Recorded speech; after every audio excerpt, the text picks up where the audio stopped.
Elon एक बेरोजगार loser था जिसे सबसे हार्ड वीडियो गेम खेलने की भयंकर क्रेविंग थी। जब वो एक शक्की सा गेम चुनता है और हेल डिफिकल्टी मोड सिलेक्ट करता है अपनी उस भूख को मिटाने के लिए, तो वो जन्म लेता है एक जादू और तलवारों वाली दुनिया में, एक आम आदमी के रूप में। असल जिंदगी वाला गेम, बिना किसी ट्यूटोरियल के, बिना रीट्राई के। एलन एक हार्डकोर गेमर है। घास क्या होती है ये भी नहीं जानता। पूरा दिन कमरे में गेम खेलता रहता है, एकदम डिजनरेट बनके। फिर गेम को गालियां देता है कि इतना भी आसान क्यों है भाई। अब उसे ऐसी गेम चाहिए जो उससे भी ज्यादा मुश्किल हो, उसके गर्लफ्रेंड बनने से भी ज्यादा मुश्किल। नेट पर सबसे हॉरिबल बैलेंस वाली, सबसे दर्द देने वाली गेम ढूंढने लगता है। लेकिन जैसे ही सर्च बटन दबाता है, पीसी स्क्रीन अचानक बदल जाती है। एक ऐसी गेम का एड आ जाता है जो कभी खत्म नहीं होती। एड कहता है, हमारे साथ आओ तलवार और जादू की फंतासी दुनिया में। और अपनी उस बिंदास कॉन्फिडेंस में, कोई गेम इतना हार्ड नहीं जो मुझे हरा सके। जैसा उसकी एक्स भी कहती थी, वो ट्राई करने का फैसला करता है। पहले डिफिकल्टी लेवल चुनने का ऑप्शन आता है, इजी, नॉर्मल, एक्स्ट्रा। फिर दिखता है हेल मोड, वार्निंग के साथ, इतना डिस्पेयर आएगा कि पछताने की भी फुर्सत या ताकत नहीं बचेगी। एलन कंधे उचकाता है, ये लाइन तो सुनी सुनाई लग रही है यार, और हेल मोड लॉक कर देता है। गेम बताता है हेल मोड में लेवल अप करने के लिए नॉर्मल मोड से 100 गुना ज्यादा एक्सपी चाहिए। फिर कैरेक्टर क्लास की लिस्ट दिखाता है। सबसे आसान स्वॉर्ड्समैन और स्पीयर यूजर, हीरो और demon lord extremely high difficulty, लेकिन सबसे ऊपर सबसे खतरनाक डिफिकल्टी रेटिंग समनर क्लास। और यही चाहिए था एलन को। वो चुन लेता है। सोशल क्लास मिलती है, सर्फ यानी गेम वर्ल्ड में आम आदमी किसान। पता चलता है गेम अभी अल्फा टेस्टिंग में है। एलन सोचता है, अरे मैं तो गेम टेस्टर बन गया। खुश होकर टर्म्स एंड कंडीशंस एक्सेप्ट कर लेता है। जैसे ही बटन दबाता है, मॉनिटर से तेज रोशनी निकलती है और एलन जमीन से गायब। अगले ही पल खुद को अंधेरे गुनगुने पानी में महसूस करता है। पहले तो रिलैक्सिंग लगता है, फिर अचानक समझ आता है ये अंधेरा और गुनगुना पानी होना नहीं चाहिए। और चीजें तब और खराब हो जाती हैं जब चारों तरफ से दबाव बढ़ने लगता है। वो चिल्लाता है, कोई मुझे बाहर निकालो, और दूसरी दुनिया में एक औरत ठीक वैसा ही कर रही होती है। जोर से धक्का मारती है और पॉप, एलन उसके गर्भ से बाहर निकल आता है। गेम वर्ल्ड में एंट्री हो जाती है, लॉबी से सीधे। तब समझता है गेम ने झूठ नहीं बोला था, ये सच में तलवार और जादू की दुनिया है। लेकिन फिर भी यकीन नहीं होता कि वो आइस स्काई वाले आइसक्रीम वाले एनिमे जो वो मजाक उड़ाता था, वो सब रियल है। जोर से कह तो नहीं सकता, बस रोता रहता है। उसके पिता उसे गोद में उठाए हुए हैं। गेम सिस्टम वेलकम कहता है, अगर तुम रास्ते की सारी मुश्किलों को पार कर गए तो दुनिया का सिद्धांत समझ जाओगे। 1 साल बीत जाता है। एलन पूरी तरह बेबी का रोल निभा रहा है। अंदर से 35 साल का बेरोजगार गेमर होने के बावजूद बोल नहीं सकता अभी, लेकिन पुरानी जिंदगी की यादें और दिमाग पूरी तरह बरकरार हैं, और वो इसके लिए सच में शुक्रगुजार है।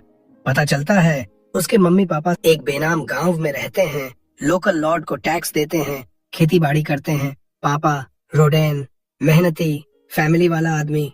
मम्मी थेरा, स्वीट, अभी लेट टीन्स में। एलन देखता है कितने रोमांटिक हैं उसके माता पिता। समझ जाता है जल्दी ही छोटे भाई बहन आने वाले हैं। एक रात डिनर के बाद मम्मी उसे सुलाकर वापस खाना खाने जाती है। अकेला रहते ही एलन सोचता है, अपने स्टेट्स चेक कर लूं। स्टेटस विंडो समन करता है, कुछ नहीं होता। ये नई बात नहीं, कितनी बार ट्राई कर चुका है। समनर क्लास का इस्तेमाल समझ नहीं आ रहा, स्टेटस विंडो तक नहीं खुल रही। आज फिर हाफ हार्टेडली ट्राई करता है। अचानक एक किताब सामने आ जाती है। एलन घबरा जाता है, जोर से चीख मारता है। मम्मी पापा दौड़ कर आते हैं। फटाफट किताब गायब कर देता है और सोते हुए बड़बड़ाने का नाटक करता है। वो चले जाते हैं। फिर से किताब समन करता है। उसमें स्टेट्स हैं, स्किल्स की डिटेल है।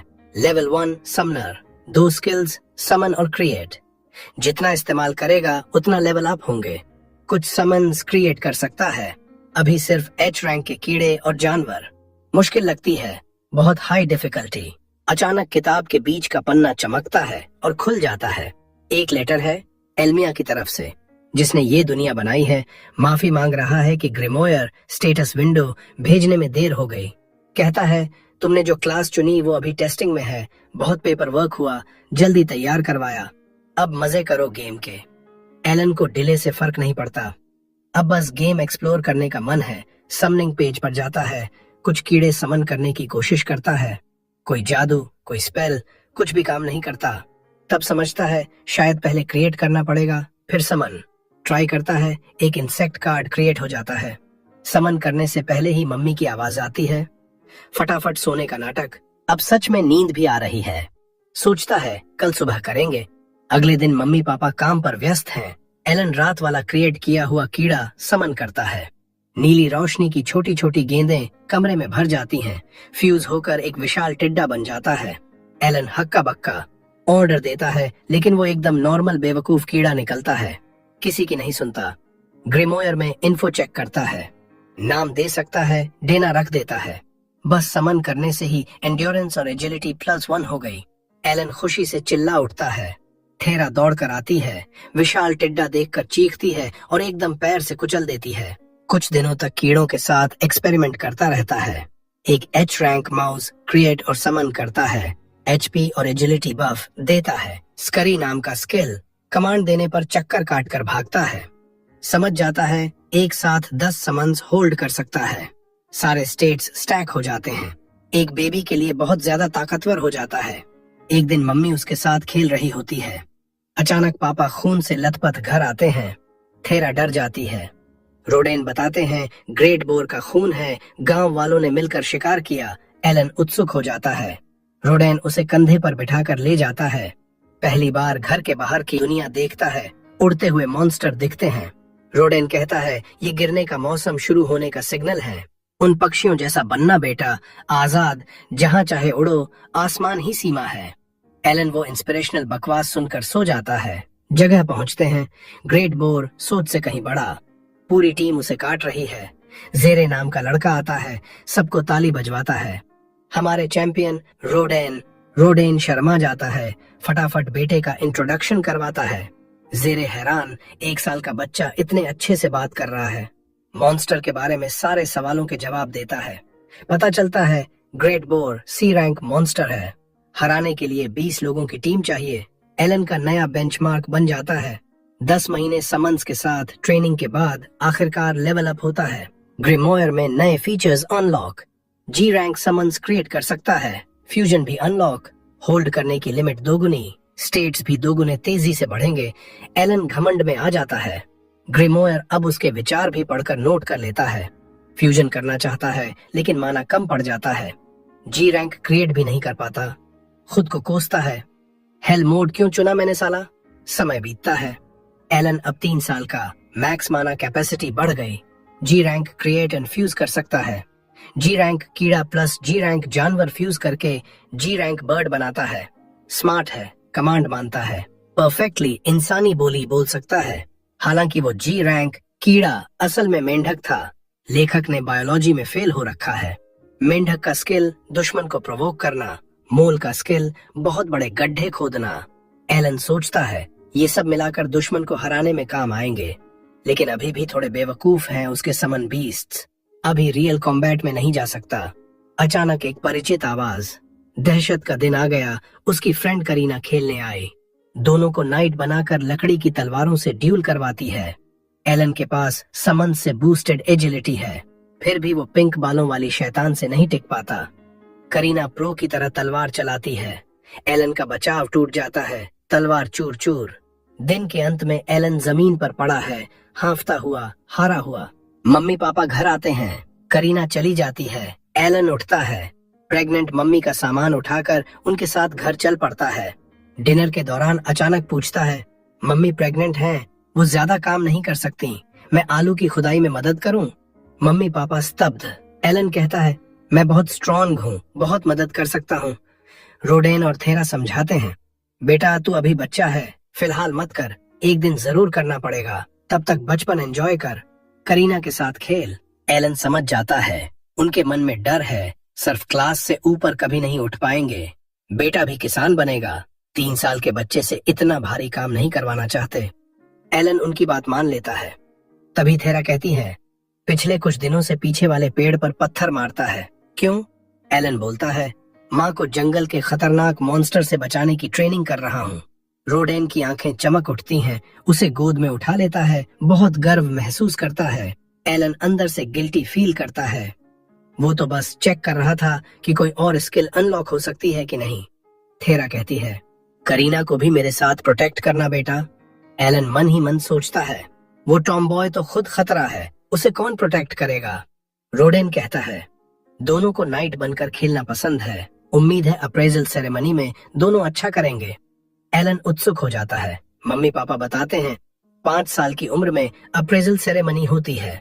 पता चलता है कि बच्चे में कोई खास टैलेंट है या नहीं। प्रतिभा हो तो सही प्रतिभा के साथ वो लोग सिर्फ लाइफ से भी बाहर निकल सकते हैं। थोड़े ही दिनों में सर्दियां आ जाती हैं और अब एलन पूरा दिन तक कीड़े को समन कर सकता है। वो अपनी ग्रोथ पर बहुत गर्व महसूस करता है, लेकिन तभी करीना उसके साथ खेलने आती है और वो ध्यान भटक जाता है।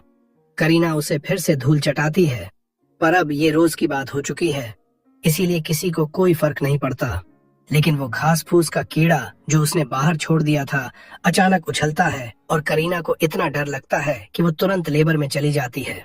रोडेन करीना से कहता है कि जाकर उसकी माँ को बुला लाओ और खुद अपनी बीवी को हिम्मत देता रहता है। एलन पानी गर्म कर रहा है और मन ही मन सोच रहा है, काश पिछले जन्म में कोई चाइल्ड बर्थ सिमुलेशन गेम खेल लिया होता, कम से कम कुछ तो पता होता क्या करना है। लेकिन अच्छा हुआ, करीना पलायना अपनी मम्मी पापा के साथ पहुंच जाती है, मटिल्डा और जेरा। जैसे ही मटिल्डा आती है वो तुरंत कमान संभाल लेती है और सारे मर्दों को घर से बाहर निकाल देती है। पूरी लंबी रात तक लेबर चलती है। सुबह जब बच्चे के रोने की आवाज आती है, सारे मर्द भागते हुए अंदर जाते हैं और देखते हैं कि एलन का एक छोटा भाई पैदा हो गया है। अब देजा रोडेन से कहती है कि नाम रखो इसका। रोडेन नाम रखता है मैश। सब खुश हो जाते हैं, लेकिन तभी देजा को एहसास होता है कि उसके पति ने बच्चे का नाम एक मॉन्स्टर के नाम पर रख दिया। वो घबरा जाता है, पर देजा हंसने लगती है और सारा टेंशन हवा में उड़ जाता है। एलन को ये सब अजीब लगता है। वो सोचता है, पिछले जन्म में मैं बेरोजगार लूजर था और इस जन्म में मैं इस गेम को क्लियर करके इस दुनिया का सबसे ताकतवर प्लेयर बनना चाहता हूँ। फैमिली का ये प्यार भी बहुत अच्छा लग रहा है और कहीं न कहीं वो पूरी फैमिली को सर्वडम से बाहर निकालना चाहता है। कुछ साल बाद रोदेन एलन को पास के गांव ले जाता है। छोटा एलन उत्सुक है कि ये अप्रेजल सेरेमनी क्या चीज है। रोदेन बताता है, ये एक खास मौका है जिसमें सबसे नीचे के सर्व से लेकर सबसे ऊंचे नोबल तक 5 साल का होने पर सब बच्चे हिस्सा लेते हैं। अगर किसी में अच्छी प्रतिभा निकल आई तो वो अपनी सोशल क्लास से ऊपर उठ सकता है, लेकिन कंपटीशन बहुत जबरदस्त है। एलन आखिरी बात पर और उत्सुक हो जाता है। रोदेन हंसते हुए कहता है, यहाँ इंटरनेट नहीं है ना, तो लोग बोरियत मिटाने के लिए दूसरी मस्ती करते हैं, और बर्थ कंट्रोल अभी तक इजाद नहीं हुआ तो वो मस्ती से ढेर सारे बच्चे पैदा हो जाते हैं। इस साल बहुत सारे बच्चे 5 साल के हो रहे हैं, जिसमें एलन और उसकी बेस्ट फ्रेंड करीना भी शामिल है, जो अपने पापा के साथ गांव की तरफ जा रही है। वे लोग उस बड़े गांव में पहुंचते हैं जहां कॉमनर रहते हैं। करीना तो बस तलवारबाज बनकर नाइट बनने का सपना देख रही है, लेकिन एलन की नजर सिर्फ गांव पर टिकी है। ये गांव उनके गांव से कहीं ज्यादा खुशहाल और साफ सुथरा है। यहाँ के कॉमनर अच्छे कपड़े पहने, नहाए धोए, साफ सुथरे लगते हैं, जबकि उनके सर्फ तो बिल्कुल बेघर जंकियों जैसे दिखते हैं। उसे हैरानी होती है कि सर्फ और कॉमनर दोनों को एक साथ अप्रेजल के लिए आने दिया जा रहा है, लेकिन साफ दिखता है कि गांव वाले सर्फों से नफरत करते हैं। फिर सब चर्च में पहुंचते हैं। पादरी बच्चों और माता पिता का स्वागत करते हैं और कहते हैं कि भगवान सब बच्चों को बराबर मौका देते हैं जब वो इस दुनिया में आते हैं। वो अपने देश के लेजेंडरी हीरोज की बात करते हैं जो सरफट पैदा हुए थे। तभी एलन को समझ आता है कि इस गेम में सोशल क्लास और कैरेक्टर क्लास आपस में कैसे जुड़े हैं। पादरी सबको अंदर ले जाते हैं और ऑल्टर के सामने रुकते हैं। एलन देखता है वही क्रिएशन के भगवान एल्मिया की मूर्ति जिसने कुछ दिन पहले उसे लेटर भेजा था। पादरी गांव के मुखिया को उनके बेटे के साथ पहले बुलाते हैं। बच्चे से कहते हैं कि क्रिस्टल बॉल पर हाथ रखो, पीछे काली चट्टान पर तुम्हारे स्टैट्स दिख जाएंगे। बाउल कट वाला गोरा लड़का नर्वस होकर हाथ रखता है। काली चट्टान पर उसके सारे स्टैट्स दिखते हैं, बिल्कुल वैसा जैसा एलन अपने ग्रिमोयर में देखता है। लड़के के सारे स्टैट्स एवरेज से नीचे हैं, सिवाय इंटेलिजेंस और लक के, और टैलेंट है मर्चेंट। उसके पापा खुशी से झूम उठते हैं। एलन को समझ नहीं आता इतना हंगामा क्यों। तभी उसका ग्रिमोयर पॉपअप होकर बताता है, सबको टैलेंट नहीं मिलता, टैलेंट मिलना अपने आप में बहुत बड़ी बात है। एलन को लगता है देव्स ने अच्छा किया कि ग्रिमोयर सिर्फ मुझे दिखता है, वरना सब देख लेते। फिर बाकी बच्चों की बारी आती है। एक बेचारे को कोई टैलेंट नहीं मिलता, फिर भी उसके पापा उसे गले लगा लेते हैं। एलन सोचता है मेरे पापा ने तो एक टेस्ट फेल होने पर मुझे घर से निकाल दिया था। अगला लड़का आता है, उसे एक्स यूजर का टैलेंट मिलता है और उसके स्टैट्स में पहली बार ए रैंक आता है। सब बच्चे अप्रेज हो जाते हैं। आखिर में सिर्फ करीना और एलन बचे हैं। पादरी लेडीज फर्स्ट का नियम अपनाते हैं और करीना को बुलाते हैं। वो उत्साह से भागकर क्रिस्टल बॉल के पास जाती है। जैसे ही हाथ रखती है, धांधली रोशनी निकलती है। स्टोन मॉन्यूमेंट पर उसके स्टैट्स दिखते हैं। पादरी हैरान रह जाते हैं। करीना को मिला है स्वॉर्ड लॉर्ड का टैलेंट और अटैक पावर एस रैंक। उसके पापा की खुशी का ठिकाना नहीं। अब तो ये लड़की पूरी फैमिली को सर्फडम से बाहर निकाल देगी। एलन को अब समझ आता है कि वो इतनी जबरदस्त क्यों लड़ती है। अब एलन की बारी।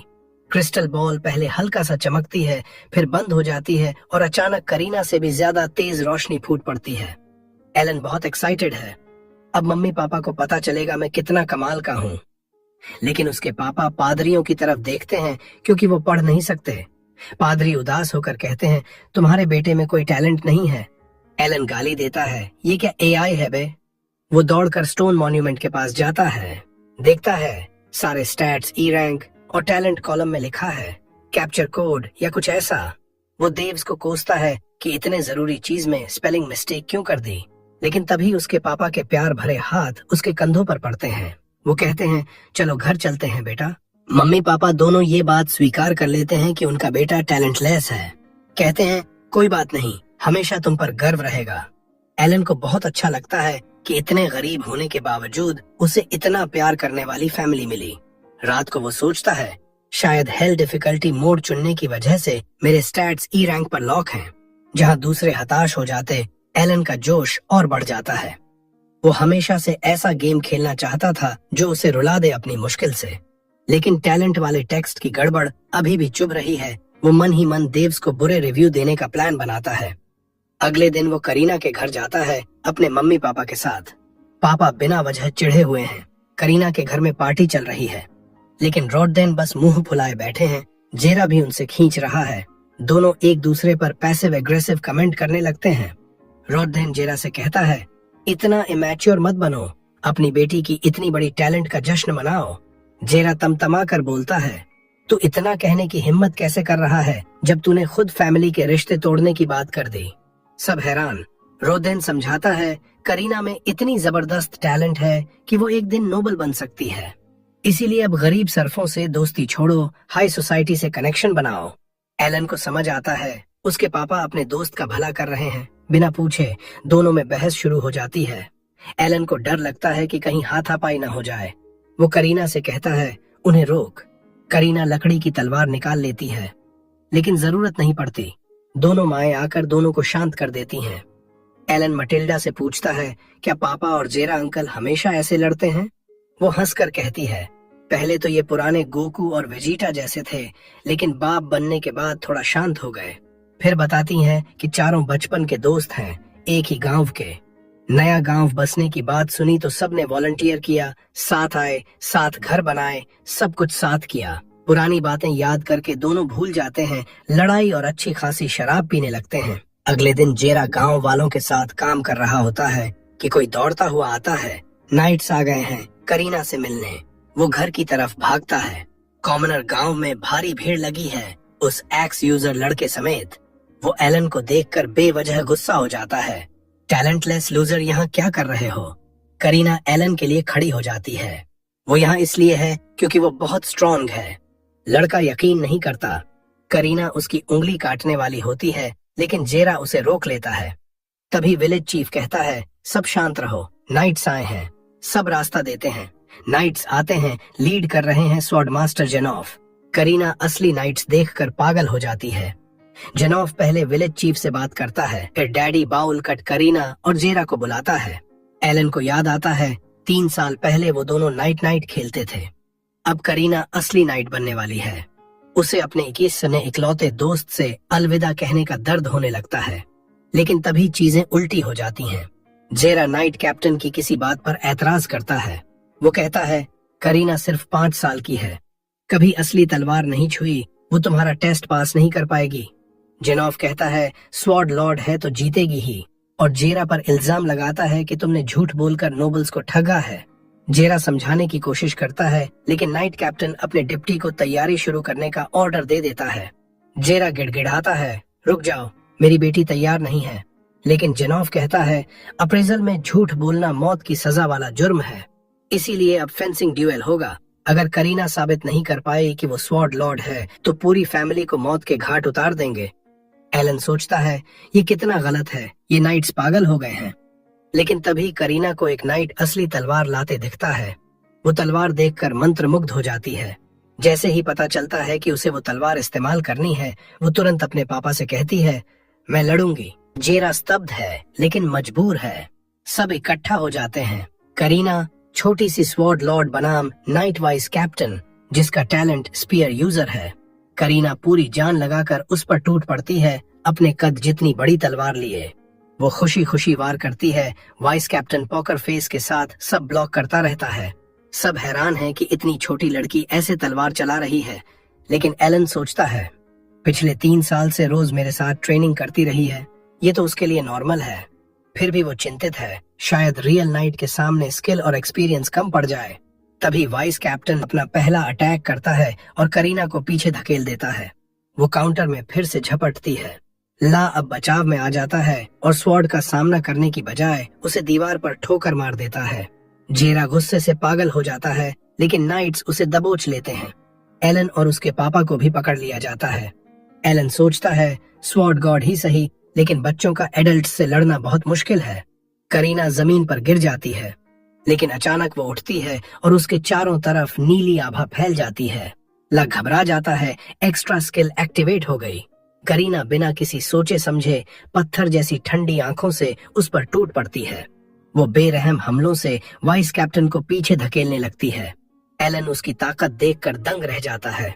अब ला के पास कोई जवाब नहीं बचता और फिर करीना एक झटके में उसका तलवार को एक जोरदार प्रहार से 2 टुकड़ों में चीर दिया। जेनॉफ तुरंत ऐलान करता है कि द्वंद्व खत्म, और करीना को बहुत बुरा लगता है कि लड़ाई इतनी जल्दी खत्म हो गई।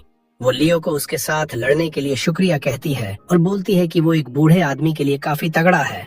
ये बात लियो को ठीक उस जगह चुभती है जहाँ सबसे ज्यादा दर्द होता है। वो हार मान लेता है और पूरा गांव उस लड़की के लिए जोर शोर से चीयर करने लगता है जिसने अभी अभी नाइट्स के वाइस कैप्टन को हरा दिया।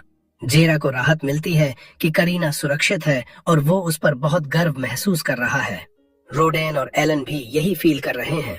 फिर जेनॉफ आगे बढ़ता है और करीना की टैलेंट की तारीफ करता है। जेरा उससे बात नहीं करना चाहता, लेकिन नाइट कैप्टन अपनी पहले वाली बदतमीजी के लिए माफी मांगता है और करीना के भविष्य के बारे में बात करने की गुजारिश करता है। जेरा अब भी गुस्से और शक में है, लेकिन जेनॉफ कहता है कि वो अपने दोस्तों को साथ लाएं मॉरल सपोर्ट के लिए। जेरा ऑफर स्वीकार कर लेता है और सब गांव के मुखिया के घर में डाइनिंग टेबल पर इकट्ठा हो जाते हैं। कुल्हाड़ी वाला लड़का और उसका पिता भी वहाँ है। एलन सोचता है कि वो तलवार लॉर्ड की धूल में नहीं गुम होना चाहता। जेनॉफ बोलना शुरू करता है और कहता है कि उसे खुशी है कि इस गांव में एक तलवार लॉर्ड पैदा हुआ, लेकिन जेरा अब भी उससे नाराज। फिर जब जेनॉफ मुखिया से कहता है अब से ये गांव करीना गांव कहलाएगा, युवा तलवार लॉर्ड की इज्जत में, तो जेरा का सारा गुस्सा पल भर में गायब हो जाता है। नाइट कैप्टन आगे बोलता है कि 3 साल पहले एक बैरन के बेटे को तलवार लॉर्ड पाया गया था। उसे राजा की सेवा में रखा गया, लेकिन वो कमजोर लग रहा था। दोबारा जांच करने पर पता चला कि उसकी टैलेंट सिर्फ एक आम तलवारबाज जितनी थी। कई नोबल्स ने अपनी टैलेंट के बारे में झूठ बोला था, जिसकी वजह से हाई स्टेक्स टैलेंट्स की गहन जांच की पॉलिसी बनी। वो फिर से जेरा से माफी मांगता है कि उसकी बेटी को ट्रायल से गुजारना पड़ा। अब जेरा को वजह समझ आ जाती है और वो बात छोड़ देता है। जेनॉफ कहता है कि वो करीना को वैसे ही पालते रहें जैसे अब तक पाला है। जब वो 12 साल की होगी तो अकादमी में जा सकती है और सीधे राजा के अधीन नाइट बन सकती है। कुल्हाड़ी वाला लड़का पूछता है कि क्या वो भी अकादमी जाकर नाइट बन सकता है। उसका पापा तुरंत समझाने लगता है कि उसका बेटा कुल्हाड़ी यूजर है और वो भी नाइट बनना चाहता है। जेनॉफ हामी भरता है और कहता है कि जल्द ही एक ट्यूटर इस गांव में भेजा जाएगा और लड़के को मेहनत करने को कहता है ताकि अकादमी में जा सके। एलन चुपचाप सबको देख रहा है और टेबल से फल चुरा रहा है। तभी करीना कहती है कि वो सब साथ अकादमी जाएंगे। डोगोरा तुरंत बोल पड़ता है कि बेवकूफ और बेकार बच्चे अकादमी नहीं जा पाएंगे। बस करीना फिर उससे लड़ने लगती है। जेनोफा अब लड़के के बारे में उत्सुक हो जाता है। जेरा उससे और रोडेन को इंट्रोड्यूस करता है। बूढ़ा नाइट तुरंत खड़ा होकर रोडेन द बोअर स्लेयर को सलाम करता है। रोडेन हैरान है कि नाइट कैप्टन उसका नाम जानता है। जेनोफ बताता है कि इस इलाके का बैरन सर्दियों में उनके द्वारा सप्लाई किया जाने वाला बोअर मीट बहुत पसंद करता है और रोडेन के बारे में हंट्स के MVP की कहानियां भी सुनी हैं। वो बैरन की तरफ से उसकी तारीफ करता है। एलन को एहसास होता है कि उसके पापा सचमुच बहुत कूल हैं। घर लौटते वक्त रोडेन एलन को समझाता है कि मेहनत करने वाले आम लोग भी पहचाने जा सकते हैं। वो कहता है कि गर्व से जियो और मेहनत करो क्योंकि तुम्हें मेरे जीन हैं। एलन खुशी खुशी वो फल निकालता है जो उसने चुराए थे और पता चलता है कि वो सच में उसके जीन हैं क्योंकि रोडेन ने भी 2-3 चुरा लिए थे। तभी अचानक एलन ऐसे चिल्लाने लगता है जैसे उसकी सॉसेजर जिप में फंस गई हो। हालांकि उसके दुनिया में जिपर अभी बने ही नहीं है। असल वजह यह है कि आखिरकार सालों की मेहनत के बाद उसका लेवल अप हो गया है। उसके सारे पुराने स्किल्स लेवल अप हो गए और ऊपर से उसे नया स्किल मिला है, एनहांस। एलन सोचता है कि क्या वो इस नए स्किल से अपने समन्स को और ताकतवर बना सकता है। उसी दौरान उसे पता चलता है कि अब वो F रैंक क्रिएचर्स भी क्रिएट और समन कर सकता है। वो पहले से उम्मीद कर रहा था, अब सोचने लगा कि पहले से बने क्रिएचर्स को फ्यूज करके कौन सी नई चीजें बना सकता है। वो दुल्लू लैंड में घुसता है और अपने इस पिटिफुल लेवल पर ड्रैगन समन करने की ख्वाहिश करता है। फिर बाकी इम्प्रूवमेंट्स चेक करने लगता है। पता चलता है कि अब उसका ग्रिमोयर 10 क्रिएचर कार्ड्स तक होल्ड कर सकता है, जिससे समन करने पर मिलने वाले स्टैट्स में 50% बढ़ोतरी हो जाती है। हालांकि उसे एहसास है कि प्रोग्रेस बहुत धीमी है। पिछले लेवल अप को 2 साल हो चुके हैं, लेकिन वो उस गड्ढे को ज्यादा नहीं सोचता जो उसने रोज पत्थर मार मार कर पेड़ में बनाया है। दूसरी तरफ उसकी माँ फिर से प्रेग्नेंट है और एलन अब घर के कामों में हाथ भंटाता है। मम्मी पापा सोच रहे हैं कि इस बार लड़का होगा या लड़की, और दोनों को उम्मीद है कि लड़की हो ताकि नाम मां रख सके। तभी एलन को पता चलता है कि उसका माना फिर से फुल हो गया है। वो ग्रिमोयर खोलता है और क्रिएशन के गॉड एल्मिया का एक और लेटर मिलता है। वो गॉड का नाम जोर से बोल देता है और पापा तपाक से डांटते हैं कि भगवान का नाम ऐसे नहीं लेना चाहिए। एलन पूरा लेक्चर नहीं सुनना चाहता, इसलिए सबका ध्यान भटकाने के लिए कहता है कि पापा की पुरानी वाली स्कार बांध पर गायब हो गई है। रोडेन बताता है कि बोअर हंट के दौरान गॉड्स का ट्रायल पास हुआ था। एलन उत्सुक होकर पूछता है। रोडेन बताता है कि कभी कभी हंट के दौरान अचानक एनर्जी का बर्स्ट आता है और सारे घाव पूरी तरह ठीक हो जाते हैं। एलन समझ जाता है कि ये लेवल अप का ही प्रोसेस है, जिसे इस दुनिया के NPCs गॉड्स का ट्रायल कहते हैं। वो सोचता है कि पापा तो बहुत हाई लेवल पर होंगे क्योंकि वो वेटन बोअर हंटर हैं और उसके मुकाबले वो अभी भी लेवल 1 पर अटका है। हालांकि उसके समन स्किल 2 बार लेवल अप हो चुके हैं, लेकिन उसे मॉन्स्टर्स शिकार करके लेवल अप करना होगा। समस्या ये है कि हंटिंग के अलावा सर्फ्स बिना परमिशन के गांव से बाहर नहीं जा सकते। वो अपना आइडिया सॉफ्ट लॉन्च करता है कि हंटिंग पर जाना कितना अच्छा होगा, लेकिन रोडेन तुरंत उसे डांट देता है कि हंटिंग बहुत खतरनाक चीज है, बच्चों को जंगल के पास भी नहीं फटकना चाहिए। एलन निराश हो जाता है, लेकिन रात को वो डेव्स के भेजे लेटर को चेक करने का फैसला करता है। जैसा उसने सोचा था, डेव्स ने वो टेक्स्ट ग्लिच फिक्स कर दिया, जहां अप्रेजल सेरेमनी में ब्लैक मॉन्यूमेंट पर उसका समनर क्लास नहीं दिख रहा था। इसके अलावा उन्होंने पोप को डिवाइन ओरेकल भेजकर नए जॉब क्लास के बारे में अवेयर करा दिया है। अब आगे से सही दिखेगा। साथ ही उसकी सारी स्किल्स के ई पर अटके रहने का इश्यू भी सॉल्व कर दिया। नॉर्मल कैलकुलेशन ग्रोथ रेट से पोटेंशियल निकालती है, इसलिए डेव्स ने उसे स्पेशल पोटेंशियल डिस्प्ले पेज भेजा है जो ग्रोथ स्पीड पर डिपेंड नहीं करता। एलन चेक करता है तो पता चलता है कि उसके सारे फ्रंट्स पर हाई स्टैट्स हैं, सिवाय अटैक और एंड्योरेंस के। माना और इंटेलिजेंस पर S रैंक है, जो समनर के लिए सही है, लेकिन हेल मोड चुना है, इसलिए पोटेंशियल तक पहुंचना लगभग नामुमकिन है। फिर भी एलन ग्राइंड से कभी नहीं डरता। वो तुरंत अपना एनहांस स्किल ग्रासहॉपर मॉन्स्टर पर ट्राई करता है। पता चलता है कि स्किल सिर्फ समन्ड क्रिएचर के स्टैट्स बूस्ट करता है, उसके अपने स्टैट्स पर कोई असर नहीं।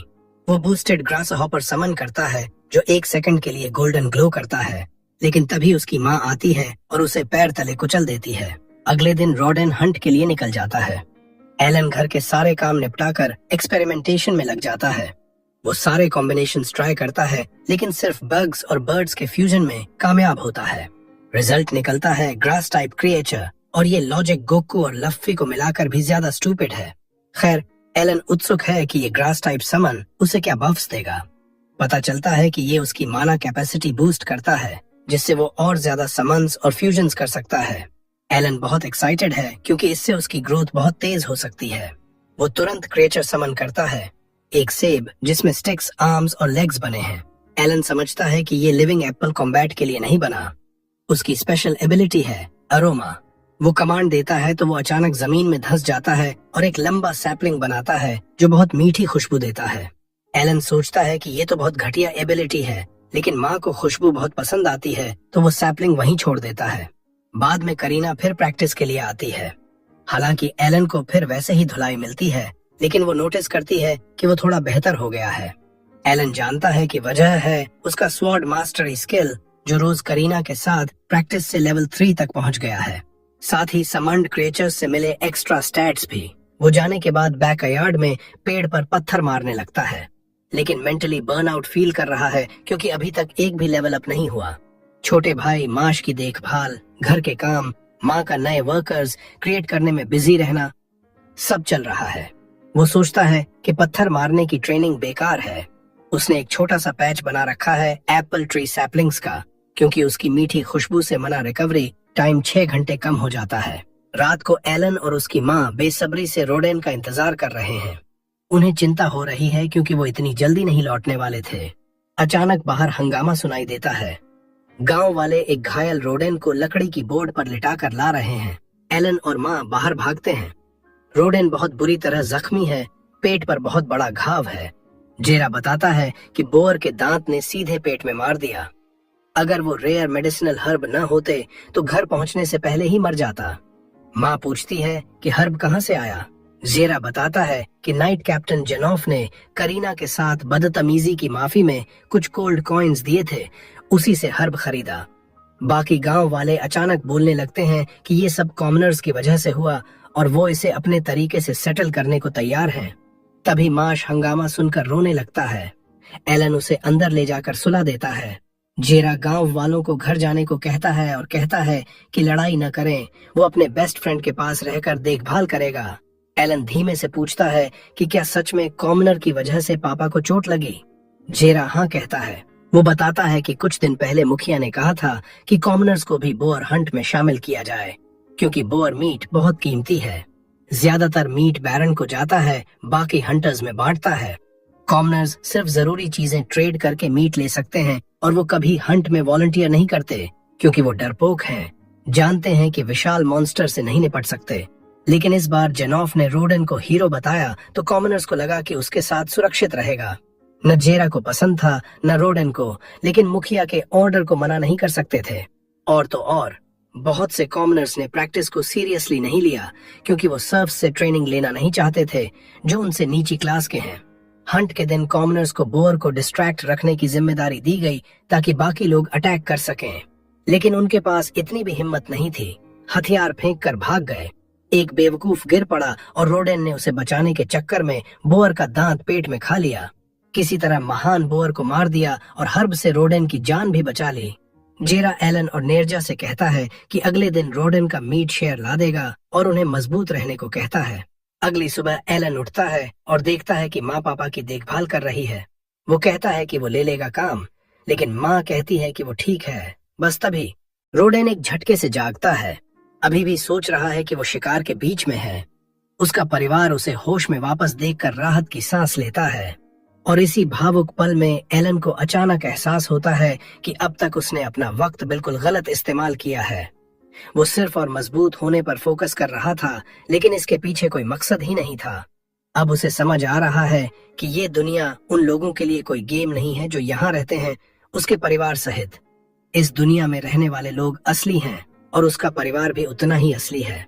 एलन फैसला करता है कि अब उसे अपनी ताकत का सही इस्तेमाल करना होगा, अपने परिवार को सुरक्षित रखने के लिए, खासकर अब जब उसके पापा कुछ वक्त तक हिल भी नहीं पाएंगे। ठीक उसी वक्त जेरा वहां पहुंचता है, रोडेन के हिस्से का शिकार लेकर। उसे एलन को फिर से ठीक देखकर बहुत खुशी होती है। जेरा रोडेन से कहता है, कुछ मत सोच, बस ठीक होने पर ध्यान दे। इस सर्दी में बाकी गांव वाले तेरे परिवार का ख्याल रख लेंगे। अचानक एलन बोल पड़ता है, अपने पापा से इजाजत मांगते हुए कि वो उनके सारे काम संभाल लेगा, परिवार की मदद के लिए, और उसी दिन से वो काम शुरू कर देता है। कुएं से पानी निकालना, फिर इतने भारी बाल्टी उठाना जिन्हें एक बड़ा आदमी भी मुश्किल से उठा पाए। सब हैरान रह जाते हैं कि एलन ऐसा कैसे बना हुआ है, लेकिन एलन ने तो अब सारे ब्रेक हटा दिए हैं। उसने अपनी फिजिकल स्ट्रेंथ को समन्स के जरिए मैक्स कर लिया है, क्योंकि परिवार की मदद के लिए यही सबसे जरूरी था। और उसे इस बात की परवाह नहीं कि इससे ध्यान जाएगा, क्योंकि बाहर की दुनिया को डिस्ट्रैक्ट करने के लिए उनके पास पहले से ही करीना है। घर में पानी पहुंचाने के बाद वो खेतों में जाता है जेरा से आलू उखाड़ना सीखने। जेरा कहता है, दोनों हाथों से पकड़कर उखाड़ो, लेकिन एलन तो फ्लेक्स मारता है, एक हाथ से ही पूरा गुच्छा उखाड़ फेंकता है। बोलता है, ये ताकत तो पापा से मिली है। और फिर पूरा दिन मेहनत करके सारे आलू उखाड़ डालता है। बाद में वो कटे हुए आलूओं को देखता है और सोचता है, कितना अन्याय है कि बारन इनमें से आधे से ज्यादा आलू ले जाएगा जो सर्फों ने इतनी मेहनत से उगाए हैं। तभी उसे घर की तरफ मेहमान आते दिखते हैं, गांव का मुखिया और वो बेवकूफ जिसकी वजह से रोडेन जख्मी हुआ था।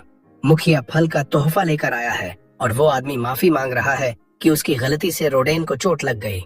रोडेन बड़े प्यार से जवाब देता है, अगर शिकार जारी रखना है तो अब से ज्यादा सावधान रहना। लेकिन बीजा इतनी आसानी से माफ करने को तैयार नहीं।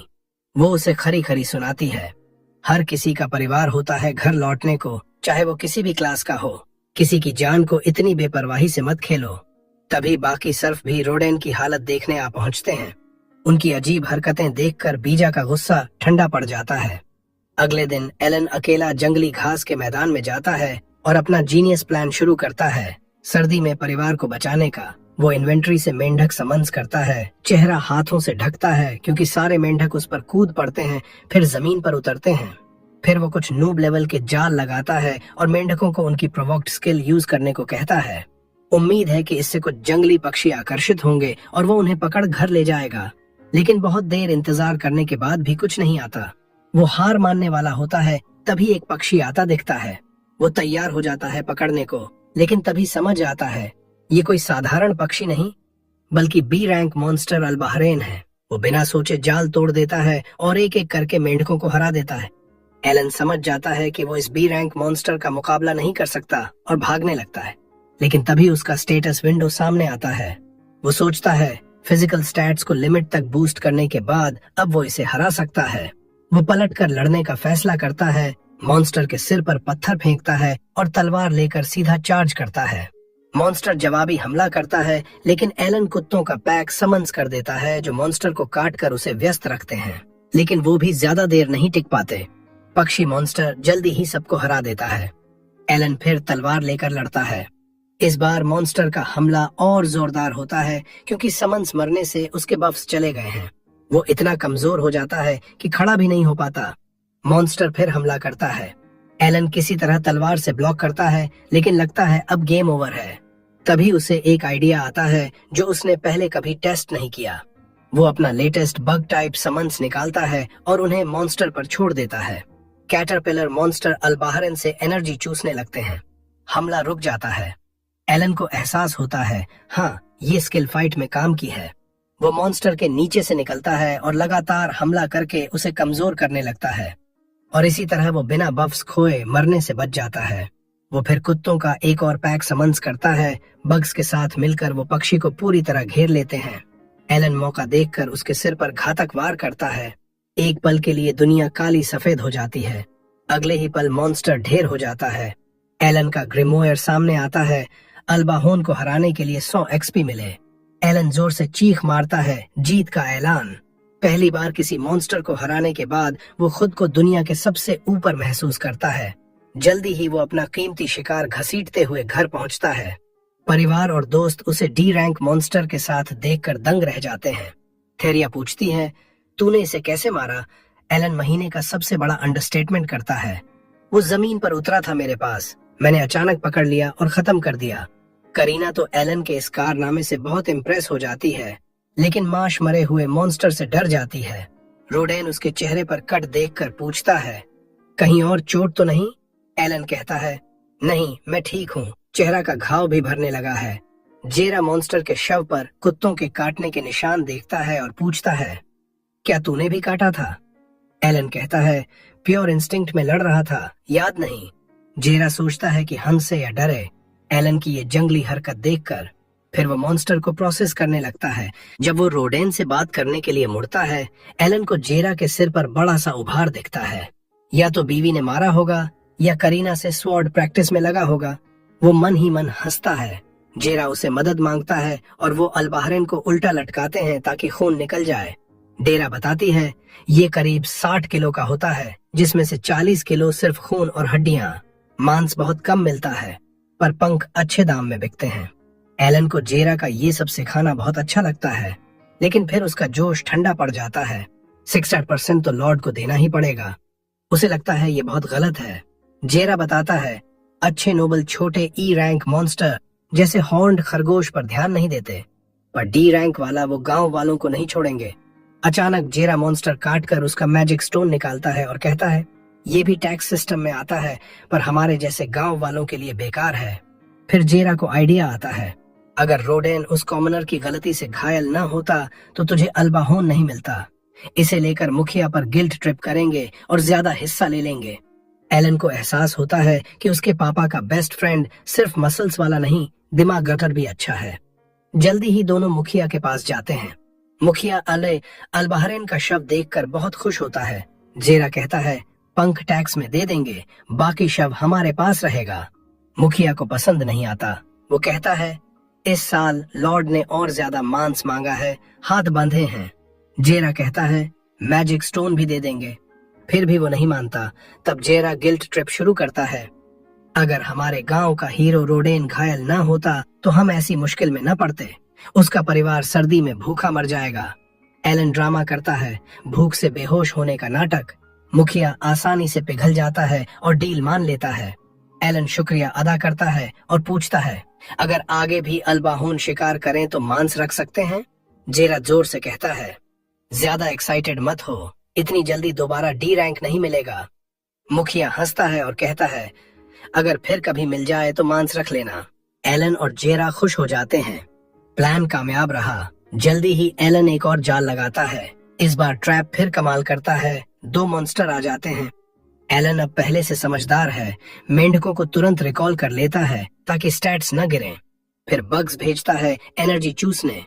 पत्थर मारकर बैलेंस बिगाड़ता है। कुत्ते भेजता है काटने और फिर लकड़ी की तलवार से सिर पर वार करके दोनों को खत्म कर देता है। इस बार किसी भी समंस की जान नहीं जाती। वो खुद पर गर्व करता है। तभी ग्रिमोयर सामने आता है। 8000 एक्सपी मिले, लेवल 2 हो गया।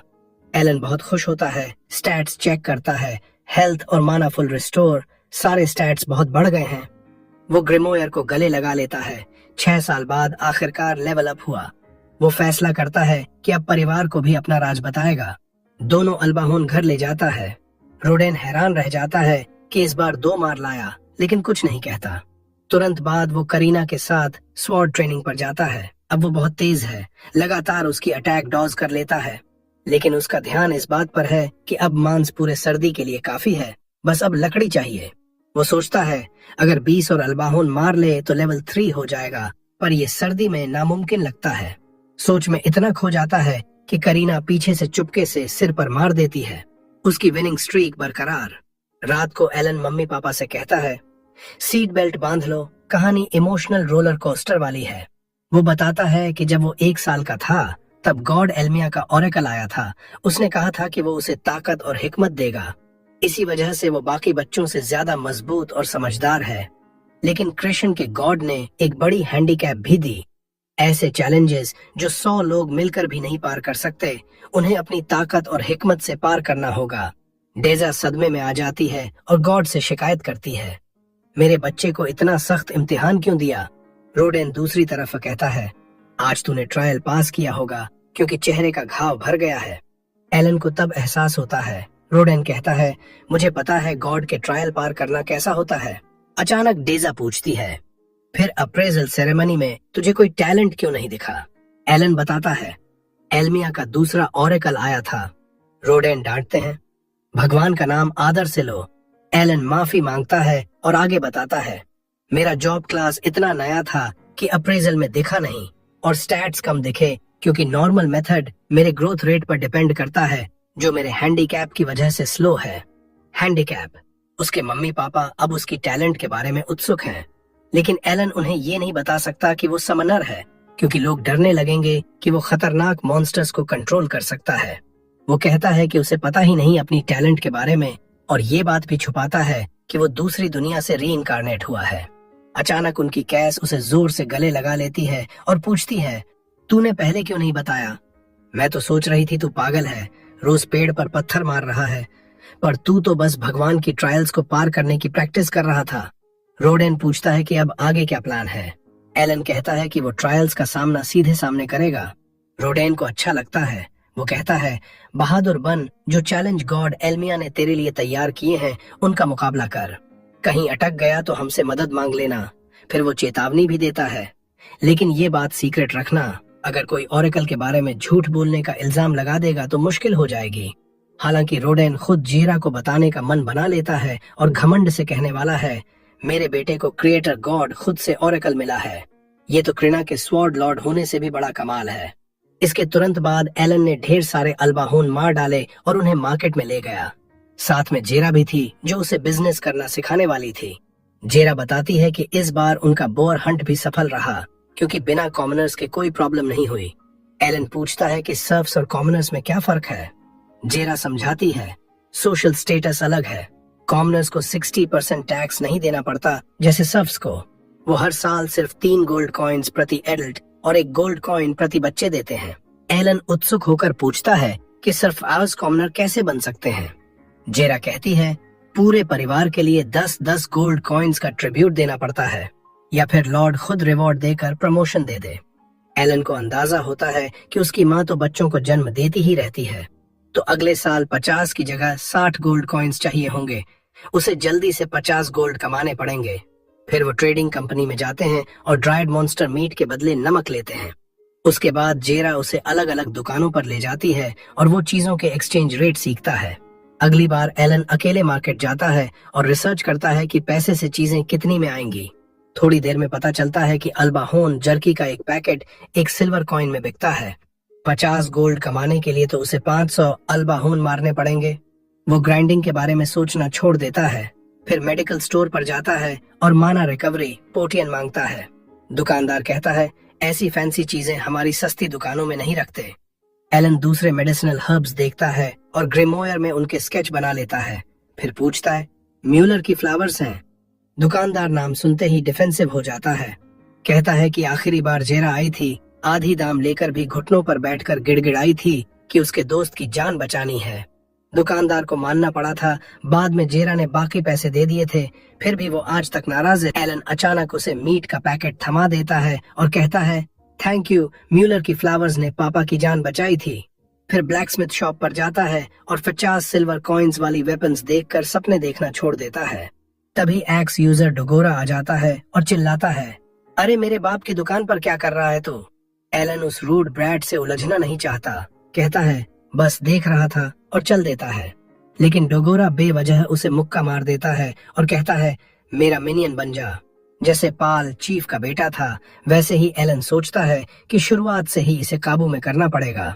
वो अपना सामान जमीन पर रखता है, लकड़ी की तलवार तानता है और कहता है, जो वेपन चाहे ले आ, फेयर एंड स्क्वायर लड़ते हैं। डोगोरा अपना बेसबॉल बैट लेकर आता है। एलन और पाल एक दूसरे को हेलो करते हैं।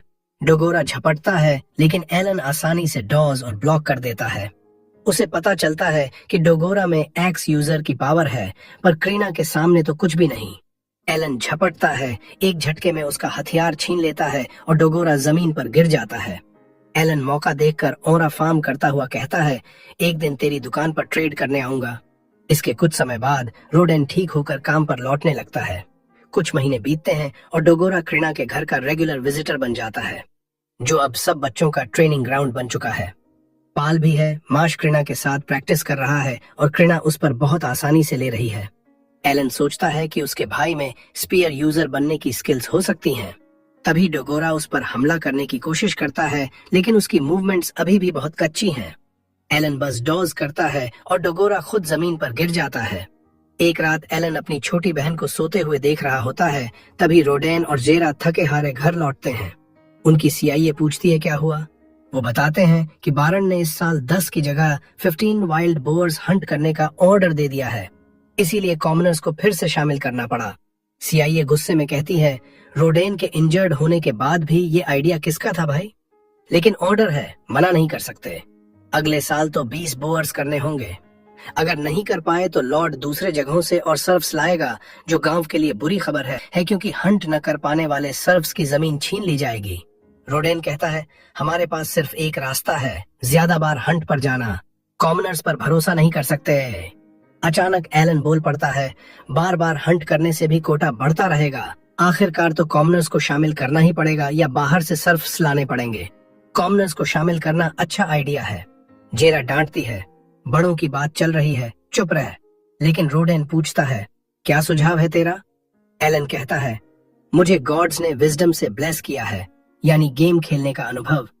मैं सबसे बेकार नूब्स को भी स्ट्रॉन्ग प्लेयर्स बना सकता हूँ। कॉमनर्स को मेरे हवाले कर दो। अगले दिन गांव के गेट पाए पर सारे सर्फ जमा होते हैं, सब ऑस्ट्रिच जैसे कपड़े पहने। सब रोडेन के वापस आने और उसके बेटे के शामिल होने पर एक्साइटेड हैं। रोडेन बताता है कि एलन की स्ट्रेटजी अपनाएंगे, लेकिन वो अभी छोटा है, हंट में नहीं जा सकता, सिर्फ साइडलाइन से देखेगा। एलन पोलिटली सबको ग्रीट करता है, लेकिन अंदर से जल रहा है कि वो ग्रेट बोअर्स मारकर एक्सपीरियंस पॉइंट्स कमाना चाहता है। लेकिन रोडेन को मना नहीं पाता। वो सोचता है कि अभी सबसे जरूरी है कॉमनर्स को ठीक से ट्रेन करना, ताकि किसी की जान न जाए, जैसे पापा की लगभग चली गई थी। तभी वो कॉमनर आता है जिसकी वजह से पिछले साल रोडेन इंजर्ड हुआ था। वो फिर माफी मांगता है और कहता है, इस बार मेरी पथेटिक गांड कवर मत करना अगर मैं फिर फिसल गया। रोडेन कहता है, अपना काम कर, बाकी टीम पर भरोसा है। जेरा पूरे ग्रुप को गांव के बाहर ले जाती है। एलन रुककर आसपास का नजारा देखता है, क्योंकि ये उसका गांव छोड़कर पहली बार बाहर आना है। वो सोचता है, ये तो बस शुरुआत है, जल्दी ही यहाँ बहुत टाइम बिताऊंगा लेवल अप करने। वो दूर सफेद ड्रैगन माउंटेन देखता है, जहाँ से ठंड शुरू होते ही ग्रेट बोअर्स नीचे आते हैं। सुना है कि माउंटेन की चोटी पर लेजेंडरी व्हाइट ड्रैगन रहता है, सच है या नहीं पता नहीं, लेकिन वो इतना सोचते सोचते ग्रुप बहुत आगे निकल जाता है। सब चिल्लाते हैं, क्या डर गया क्या? एलन दौड़कर उनसे जा मिलता है। रोडेन सबको पहले से प्लान की पोजीशंस लेने को कहता है। 2 सर्फ ग्रेट बोअर को अट्रैक्ट करते हैं और बाकी छिपे हुए लोगों को अलर्ट करते हैं। एलन वो विशाल मॉन्स्टर देखकर डर जाता है, लेकिन सर्फ तैयार हैं। जेरा के इशारे पर सब स्पीयर से बोअर के मुंह में चुभो देते हैं। दर्द से वो रुक जाता है। ये सिग्नल था। रोडेन और बाकी टीम साइड से अटैक करती है। खून की फुहारें उड़ने लगती हैं। एलन साइडलाइन से देखता है और समझता है कि उसके पापा और सर्फ्स की स्ट्रेटेजी बहुत रॉ है। कॉमनर्स को इसमें शामिल नहीं कर सकते थे। वो सोचता है कि वो अलग तरीके से करेगा। जैसे ही बोअर डेथ के करीब पहुंचता है, वो कॉमनर्स को चिल्लाता है, आगे बढ़ो और अटैक करो। कॉमनर्स उसके कमांड पर दौड़ते हैं और सर्फ्स के साथ मिलकर सिर्फ एक हिट लगाते हैं। बस इतने से उन्हें एक्सपीरियंस मिल जाता है और लेवल अप हो जाता है। सर्फ्स अभी भी डर रहे थे कि कहीं विम्प्स स्पीयर पकड़कर गड़बड़ न कर दें, लेकिन किस्मत से सब ठीक रहता है। बोअर गिर जाता है। कॉमनर्स को पहली बार बॉडी में पावर का एहसास होता है। वो चिल्लाते हैं, हम लेवल अप हो गए। सर्फ्स भी खुश हैं कि कोई एक्सीडेंट नहीं हुआ और सीजन का पहला बोअर सफलतापूर्वक मार लिया। एलन को अपनी स्ट्रेटेजी काम करने की खुशी है, लेकिन उसे बहुत गुस्सा है कि स्ट्रेटेजिस्ट होने के बावजूद उसे एक भी एक्सपीरियंस पॉइंट नहीं मिला। कॉमनर्स उसके पास आकर थैंक यू बोलते हैं, तूने हमें बिना किसी की जान खतरे में डाले लेवल अप करवा दिया। लेकिन एलन को उनकी ग्रेटिट्यूड से फर्क नहीं पड़ता। वो तो उनके एक्सपीरियंस पॉइंट्स चाहता था। कुछ दिन बाद एलन गांव वालों को कुएं से पानी निकालने में मदद कर रहा होता है। सब पूछते हैं, फिर हंट पर जाएगा? वो कहता है, हाँ, साइडलाइन से ही। फिर उनसे रिक्वेस्ट करता है कि रोडेन को मना करवाएं कि वो भी हंट ज्वाइन कर ले। सब डरते हैं, रोडेन से कहेंगे तो गेंदों में लात पड़ जाएगी। गांव का बूचर भी कहता है, मैं तो खुशी खुशी तेरी जगह हंट पर चला जाऊं, मजा आएगा, लेकिन मेरी बीवी प्रेग्नेंट है, रिस्क नहीं ले सकता।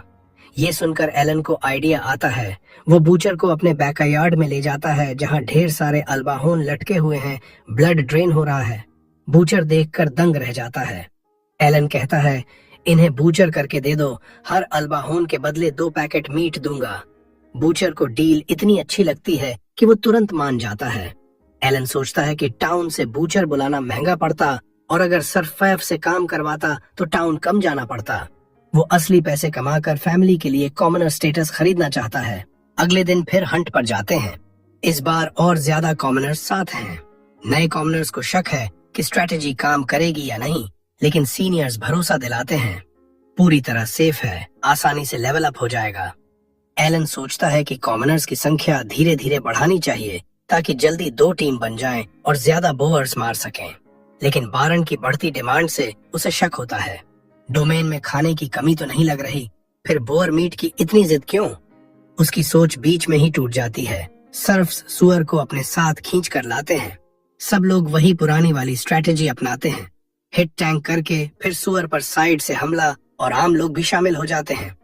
कुछ ही सेकंड में सुअर खून बहा बहा कर मर जाता है और सब लोग एक और कामयाबी पर जोर शोर से खुशी मनाते हैं।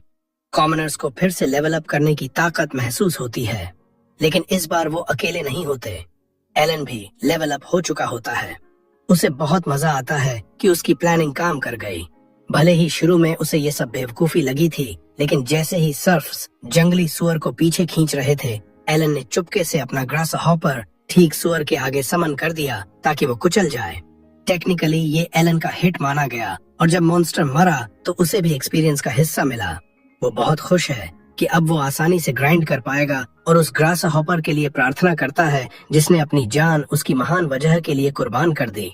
कुछ महीने बाद न्यू ईयर ईव आती है और एलन व करीना को चीफ के घर पार्टी में बुलावा मिलता है। वो कैंडीज और गिफ्ट्स लेकर घर लौटते हैं। एलन सोचता है कि चीफ ने उन्हें 15 सुअरों का कोटा पूरा करने के लिए शुक्रिया अदा करने का तरीका ये चुना है। घर पहुंचते हैं तो देखते हैं कि उनके परिवार ने पहले से ही बारबेक्यू शुरू कर दिया है। सब साथ मिलकर बारबेक्यू एंजॉय करते हैं। जेरा बच्चों से पूछती है कि चीफ ने उनके बारे में कुछ कहा क्या। एलन बताता है कि उसने कोटा पूरा करने के लिए थैंक यू कहा। जेरा को पीछे रखी बोतल दिखती है। जैसे ही एलन कंफर्म करता है कि चीफ ने उसे वो बोतल दी है, रॉडन और जेरा दोनों एकदम एक्साइटेड हो जाते हैं। एलन इसी मौके का इंतजार कर रहा था। वो अपना मास्टर प्लान लॉन्च करता है। अपने भाई मार्श से पूछता है कि क्या वो उसके साथ स्पीयर फाइटिंग प्रैक्टिस करना चाहेगा, क्योंकि उसमें स्पीयर यूजर बनने की टैलेंट है। दोनों बड़े कंफ्यूज हो जाते हैं और एलन से कहते हैं कि बोतल जल्दी दे दे और बाहर निकल जाए, लेकिन एलन मना कर देता है। कहता है कि चीफ ने बोतल उसे इसलिए दी क्योंकि वो पार्टी में नहीं आए थे। वो कहते हैं कि तू तो पी भी नहीं सकता। एलन बोलता है, ठीक है, अगर आप लोग मुझे किसी गेम में हरा दोगे तो बोतल ले लेना। जेरा तुरंत हाँ कर देता है, भले ही रॉडन उसे सावधान रहने को कहता है। एलन पूछता है, अगर मैं जीता तो मुझे क्या मिलेगा? रॉडन पूछता है, तुझे क्या चाहिए? एलन कहता है, अगर मैं जीता तो इस आने वाले साल की सारी सुअर हंट्स में मुझे भी स्पीयर लेकर जाने की परमिशन मिलेगी। रॉडन जेरा को एक नजर मारता है, जिसका मतलब है हमें तो खेल में फंसा लिया गया है, लेकिन अब पीछे नहीं हट सकते। वो दोनों एलन की शर्त मान लेते हैं और पूछते हैं कि कौन सा गेम खेलना है। एलन बोलता है, आर्म रेसलिंग। दोनों आदमी सोचते हैं कि अब तो खेल उनके हाथ में है। जेरा पहले जाता है और एलन से कहता है, मैं तुझ पर कोई दया नहीं करूंगा क्योंकि बोतल दांव पर लगी है। लेकिन उसे क्या पता कि एलन ने अपने समन कार्ड से फिजिकल स्ट्रेंथ बफ कर रखी है। जैसे ही मुकाबला शुरू होता है, जेरा दबदबा बनाता है, लेकिन फिर एलन अपनी असली ताकत लगाता है और उसे पीछे धकेल देता है। जेरा पूरी जान लगा देता है, फिर भी रोक नहीं पाता। एलन उसका हाथ पटक देता है। अपनी गर्लफ्रेंड के सामने अंकल को ऐसे बेइज्जत करने के बाद एलन अब अपने पापा को चैलेंज करता है। हाथ पकड़ते ही एलन इमोशनल हो जाता है, पापा के रफ और कैलस से भरे हाथ महसूस करके। रॉडन को भी भावुकता छू जाती है कि उसका बेटा अब इतना ताकतवर हो गया है कि उसके साथ मुकाबला कर सकता है। एलन उसे दिखाना चाहता है कि वो अब पूरा जवान हो गया है, लेकिन जैसे ही मुकाबला शुरू होता है, वो रॉडन का हाथ हिला भी नहीं पाता। रॉडन आसानी से उसे हरा देता है। एलन समझ जाता है कि उसके पापा का अटैक स्टैट्स 300 से ऊपर होगा। उसे अपने पापा की ताकत पर गर्व होता है और वो बोतल उन्हें सौंप देता है। रॉडन और जेरा पीना शुरू करते हैं। एलन कैलकुलेट करता है कि उनकी स्ट्रेंथ लगभग सी और डी रैंक के आसपास होगी। ये उसके लिए नॉर्मल लोगों की ताकत का बेंचमार्क बन जाता है और वो तय करता है कि वो भी उनकी लेवल तक पहुंचने के लिए कड़ी मेहनत करेगा। इस बीच औरतें एलन को तसल्ली देती हैं कि हारने से उदास मत हो, जबकि वो बिल्कुल भी परेशान नहीं दिखता। रॉडन कहता है, तू पहले से ही जेरा से ज्यादा मजबूत है, लेकिन जब तक तू मुझे न हरा दे, हंट में नहीं जाएगा। एलन उस शर्त को मान लेता है और सोचता है कि अगर विंटर आने से पहले समन स्किल एक बार और लेवल अप हो गया तो शायद वो रॉडन को हराकर हंट में शामिल हो पाए। कुछ महीने बाद एलन का समन स्किल लेवल 4 तक पहुंच जाता है। वो ई रैंक क्रिएचर्स अनलॉक करता है, साथ में एक नया क्रिएचर टाइप। अब उसे पहले से मौजूद क्रिएचर्स को फ्यूज करके नए बनाने पड़ते हैं, लेकिन इस बार उसके पास माना इतना है कि वो फ्रीली एक्सपेरिमेंट कर सकता है। स्टैट्स चेक करते वक्त उसे नया स्किल दिखता है, स्टोरेज। एक्टिवेट करते ही ग्रिमोयर के बीच में एक काला चौकोर छेद बन जाता है। वो तुरंत टेस्ट करता है, लकड़ियां और पत्थर डालता है और पता चलता है कि जितना भी सामान एंट्रेंस में फिट हो जाए वो अनलिमिटेड अमाउंट स्टोर कर सकता है। एलन कंफ्यूज हो जाता है। स्टोरेज स्किल तो एंड गेम स्किल लगती है, लेवल 3 के बिगिनर को ये कैसे मिल गई? वो सोचता है कि शायद डेव्स ने गलती से दे दिया, लेकिन फिर खुद को समझाता है कि इसका राज जल्दी ही पता चल जाएगा। बाद में वो ई रैंक इंसेक्ट्स बनाने की कोशिश करता है, लेकिन कुछ नहीं बनता। सोचता है माना कम पड़ रहा है, लेकिन पता चलता है कि ई रैंक क्रिएचर्स के लिए मैजिक स्टोन्स चाहिए। खुशकिस्मती से उसके पास हॉर्न्ड रैबिट्स से मिले कुछ ई रैंक स्टोन्स कैश के साथ स्टोर हैं। वो निकालता है, लेकिन फिर भी नहीं बनता। आखिरकार वो मैजिक स्टोन को स्टोरेज में डालकर ट्राई करता है और कामयाब। वो एक ई रैंक बटरफ्लाई बनाता है जो उसने सोचा था उससे कहीं ज्यादा बड़ी होती है। तभी उसकी माँ आ जाती है। एलन किसी तरह उस ओवरसाइज्ड बग को पीछे छुपा लेता है जब तक वो चली नहीं जाती। फिर वो ई रैंक एनिमल समन करता है, एक सेबर टूथ टाइगर।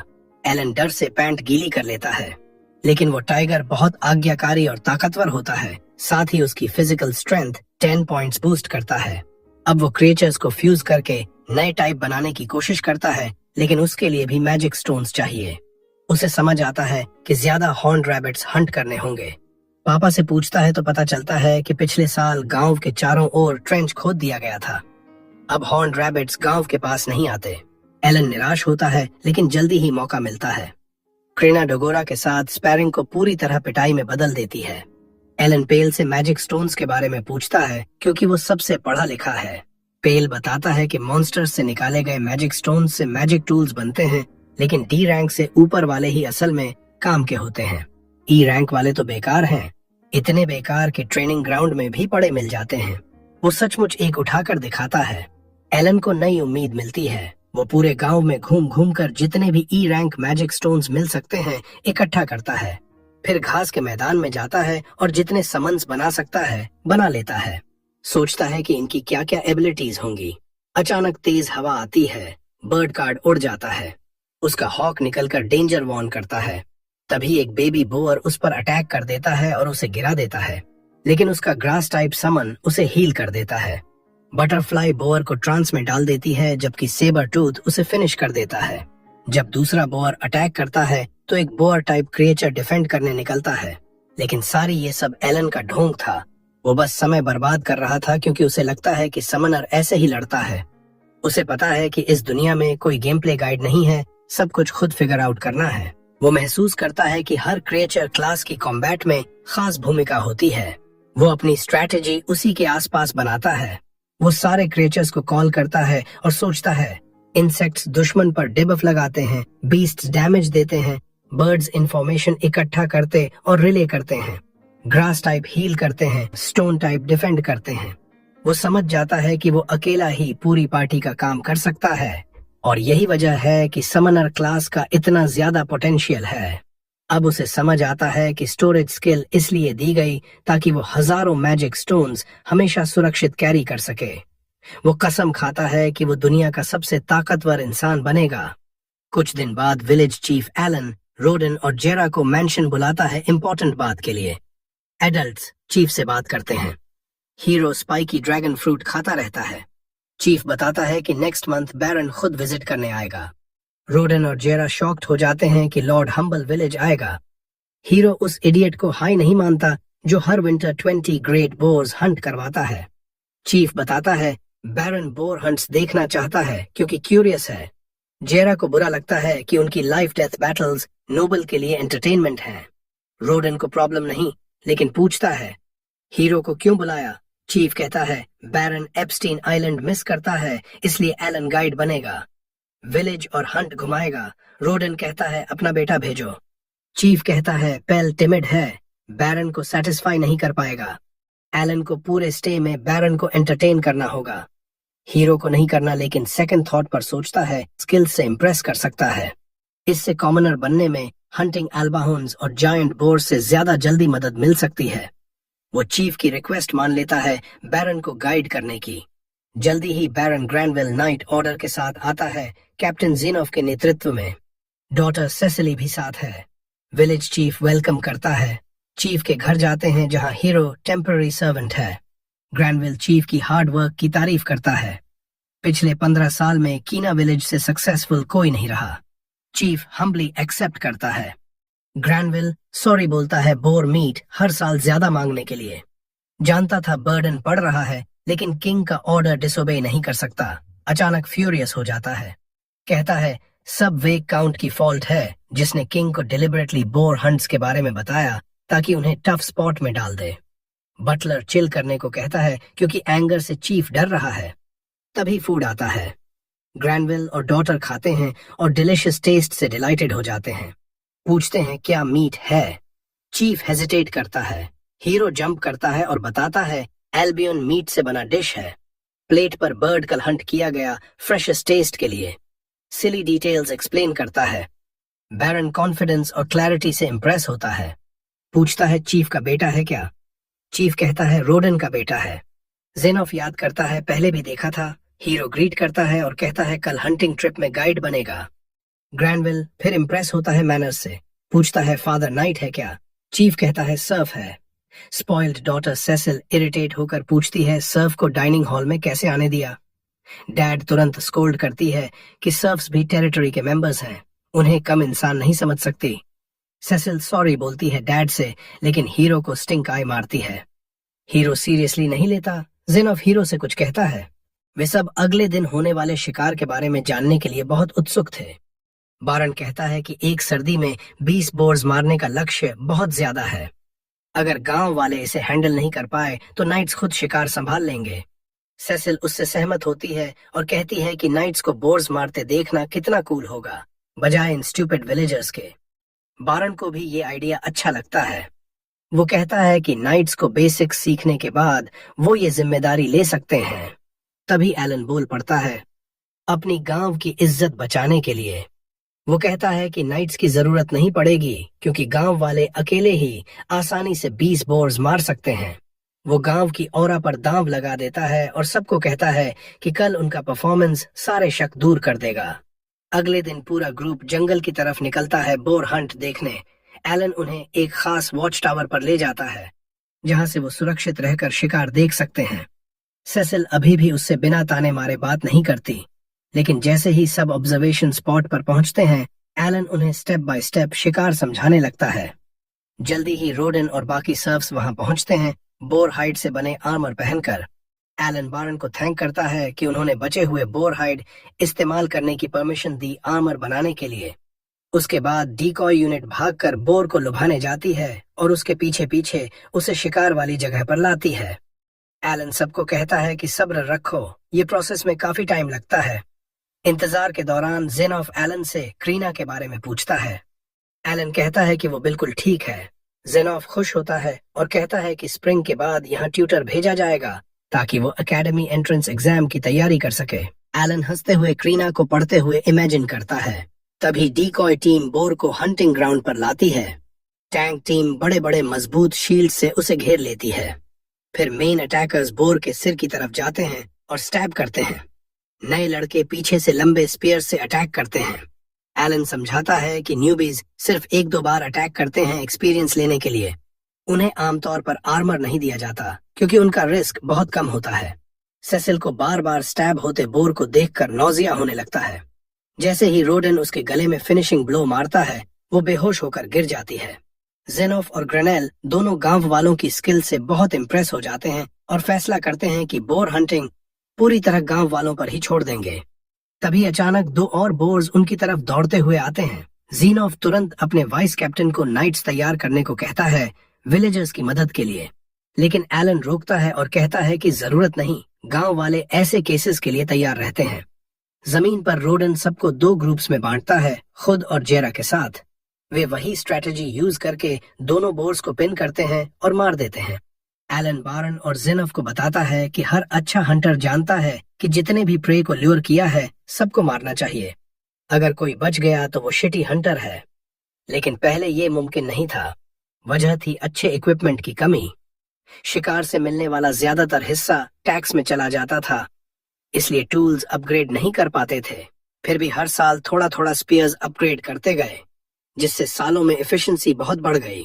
पिछले साल के आर्मर के साथ अब वे इतने मजबूत हो गए हैं कि 2 टीम्स बनाकर एक साथ 2 बोर्स मार सकते हैं। एलन को राहत मिलती है कि उसका विलेज ऑरा वाला गैम्बल काम कर गया। ग्रैनेल कहता है कि 3 बोर्स मारे जा चुके, यानी इस साल अभी 17 बाकी हैं। एलन सुधारता है, नहीं, मेरे आने से पहले ही 7 मारे जा चुके थे, तो सिर्फ 10 बाकी हैं। ग्रैनेल खुश होता है और कहता है कि अब नाइट्स को मदद के लिए भेजने की जरूरत नहीं। एलन कहता है कि उसके पिता और बाकी लोग ये सुनकर बहुत खुश होंगे। फिर वो कहता है कि उनके पास बारन से 2 रिक्वेस्ट हैं। पहली, बोर हंटिंग के लिए 2 और जायंट शील्ड्स बनाने लायक बोर हाइड चाहिए।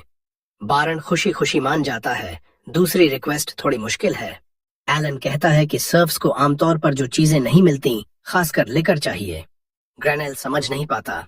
एलन समझाता है कि हर साल ज्यादा बोर्स मारने से मीट की बहुतायत हो जाएगी और उसकी कीमत गिर जाएगी, इसलिए सर्फ्स उस मीट को बूज से ट्रेड करेंगे ताकि इकोनॉमी क्रैश न हो। ग्रैनेल पूछता है कि लिकर ही क्यों? एलन जेनफ की तरफ देखकर कहता है कि वॉरियर होने के नाते वो समझेंगे। जेनॉफ कहता है कि वॉरियर्स का मोराले ऊंचा रखने में अल्कोहल से बेहतर कुछ नहीं। बारन दोनों रिक्वेस्ट मान लेता है और एलन की तारीफ करता है कि आज तुमने कमाल का काम किया। लेकिन सेसिल को ये बिल्कुल पसंद नहीं आता कि किसी और को उसके पापा की तारीफ मिल रही है। वो एलन को कर्स करते हुए घर वापस जाती है, लेकिन हॉर्सबैक से लगभग गिरने वाली होती है। एलन खुश होता है उसे जाते देखकर और सोचता है कि अब कभी उससे नहीं मिलना पड़ेगा। लेकिन अगले ही दिन उसे सेसिल और ग्रैनेल से फिर मिलना पड़ता है। बारन हर साल डिलिशियस मीट सप्लाई करने वालों को रिवॉर्ड देना चाहता है। एलन एक्साइटेड हो जाता है, सोचता है शायद प्रमोशन मिले कॉमनर स्टेटस का, और वैसा ही होता है। ग्रैनेल डिक्लेयर करता है कि रोडन, जेरा और उनकी फैमिली कॉमनर स्टेटस में प्रमोट हो जाएंगी। सब बारन को थैंक करने के लिए बाउ करते हैं। एलन एक्साइटमेंट से कांप रहा है। वो सोचता है अब विलेज बॉर्डर्स के बाहर जा सकता है, बिगर और पावरफुल मॉन्स्टर्स हंट कर सकता है।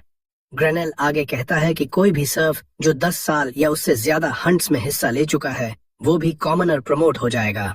रोडन और जेरा से लिस्ट तैयार करने को कहता है। फिर उसे याद आता है कि किंग ने क्रीना विलेज को पूरे किंगडम के लिए एग्जाम्पल बनाना चाहा था। वो क्यूरियस होता है कि बोर हंट की शुरुआत कैसे हुई। रोडन का चेहरा थोड़ा सावर हो जाता है। जेरा कहता है कि ये स्टोरी उसके बेस्ट फ्रेंड के लिए पर्सनल है, तो वो बताएगा। वो बताता है कि 13 साल पहले जब ये विलेज बनना शुरू हुआ था, करीब 100 सर्फ्स दूसरे विलेजेस से आए थे पॉपुलेट करने। कड़ी मेहनत के बाद उन्होंने बड़ा एरिया क्लियर किया और क्रॉप्स उगाए, लेकिन एक विंटर में ग्रेट बोर ने अटैक किया और सेव्ड फूड का ज्यादातर खा गया। सर्फ्स डेवस्टेटेड हो गए। रोडन ने सजेस्ट किया कि बोर को हंट करके मीट बनाएं। सर्फ्स उसके साथ फार्मिंग इक्विपमेंट लेकर बिना प्रॉपर वेपन्स या नॉलेज के लड़ने गए, लेकिन मैनेज करके बोर को मार दिया। ग्रैनेल कहता है कि उन्हें इस पर प्राउड होना चाहिए। फिर पूछता है रोडन को इतना क्यों बॉदर करता है। जेरा एक्सप्लेन करता है कि हंट में एक फ्रेंड की डेथ हो गई थी जो लकी नहीं था लेवल अप करने और इंजरीज हील करने के लिए।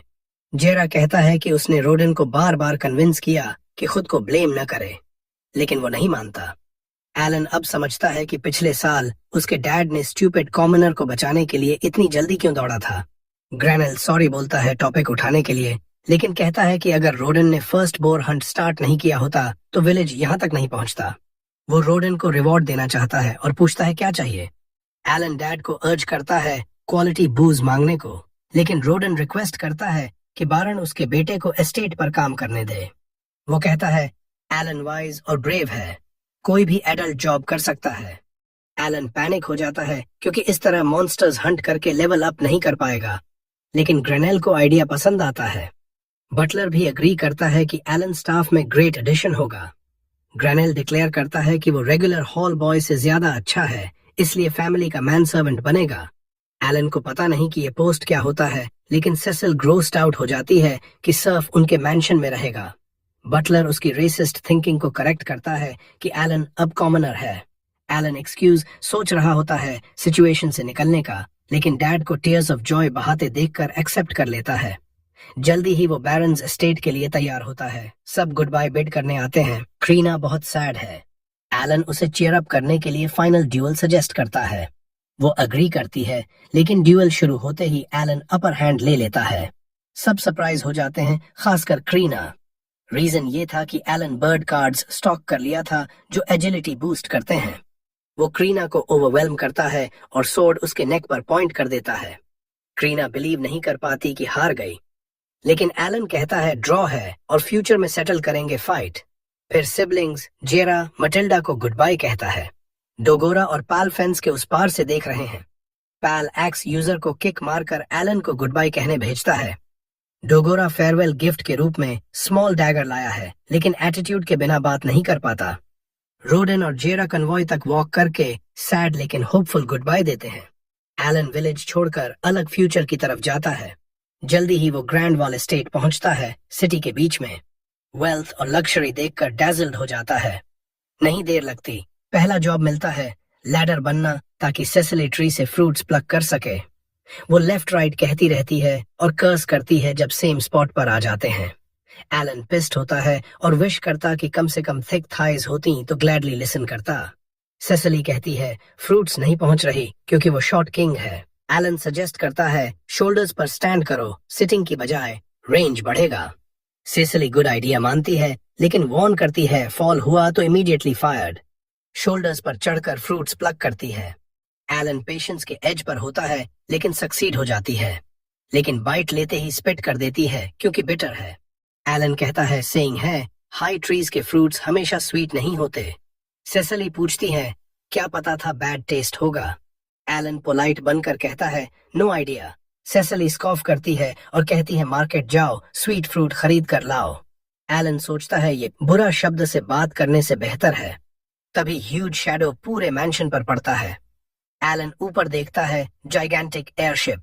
मैग्निफिसेंट साइट देखकर गास्पिंग करता है। सेसिली उसे कंट्री इडियट कहती है। क्लियरली मैजिक शिप है।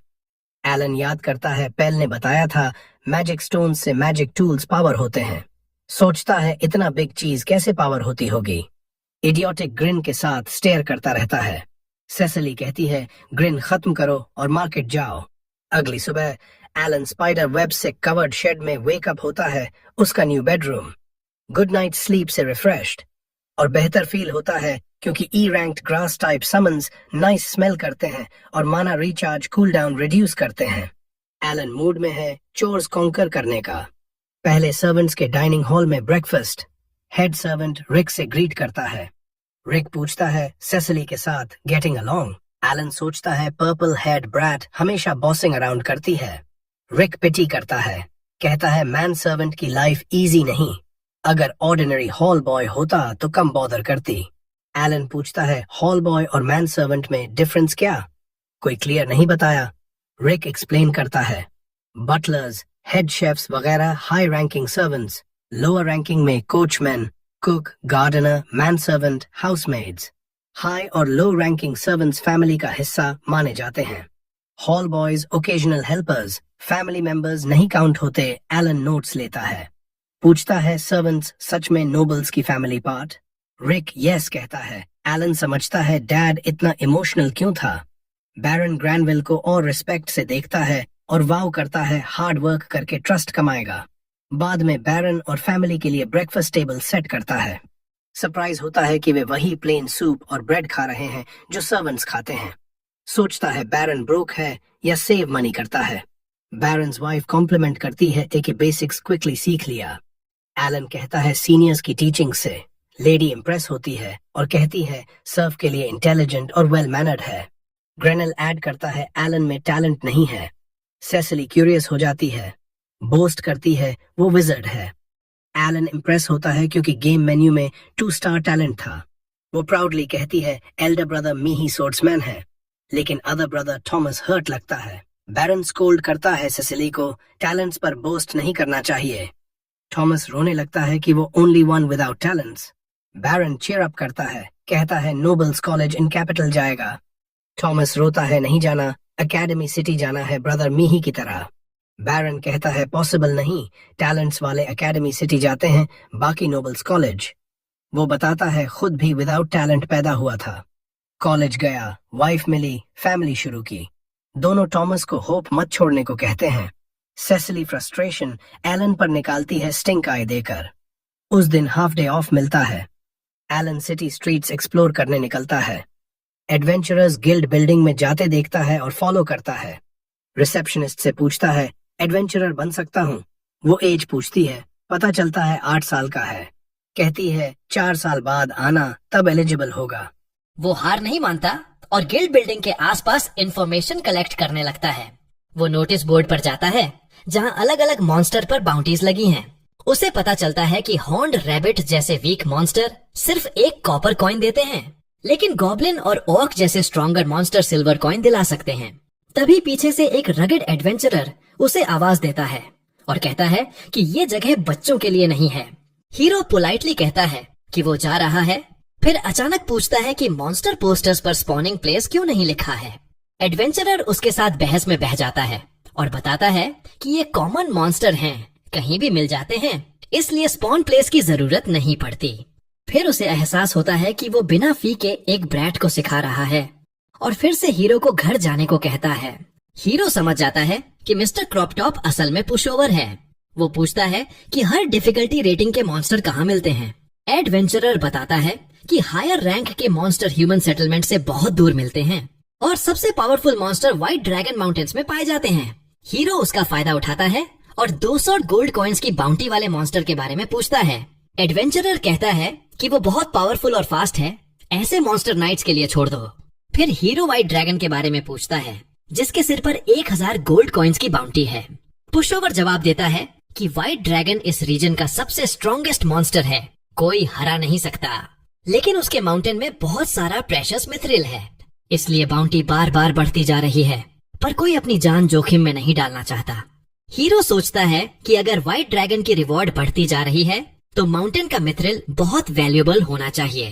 तभी पुशओवर के पार्टी मेंबर्स रेवन आ जाते हैं और आज किस पब में जाना है इस पर बात करने लगते हैं।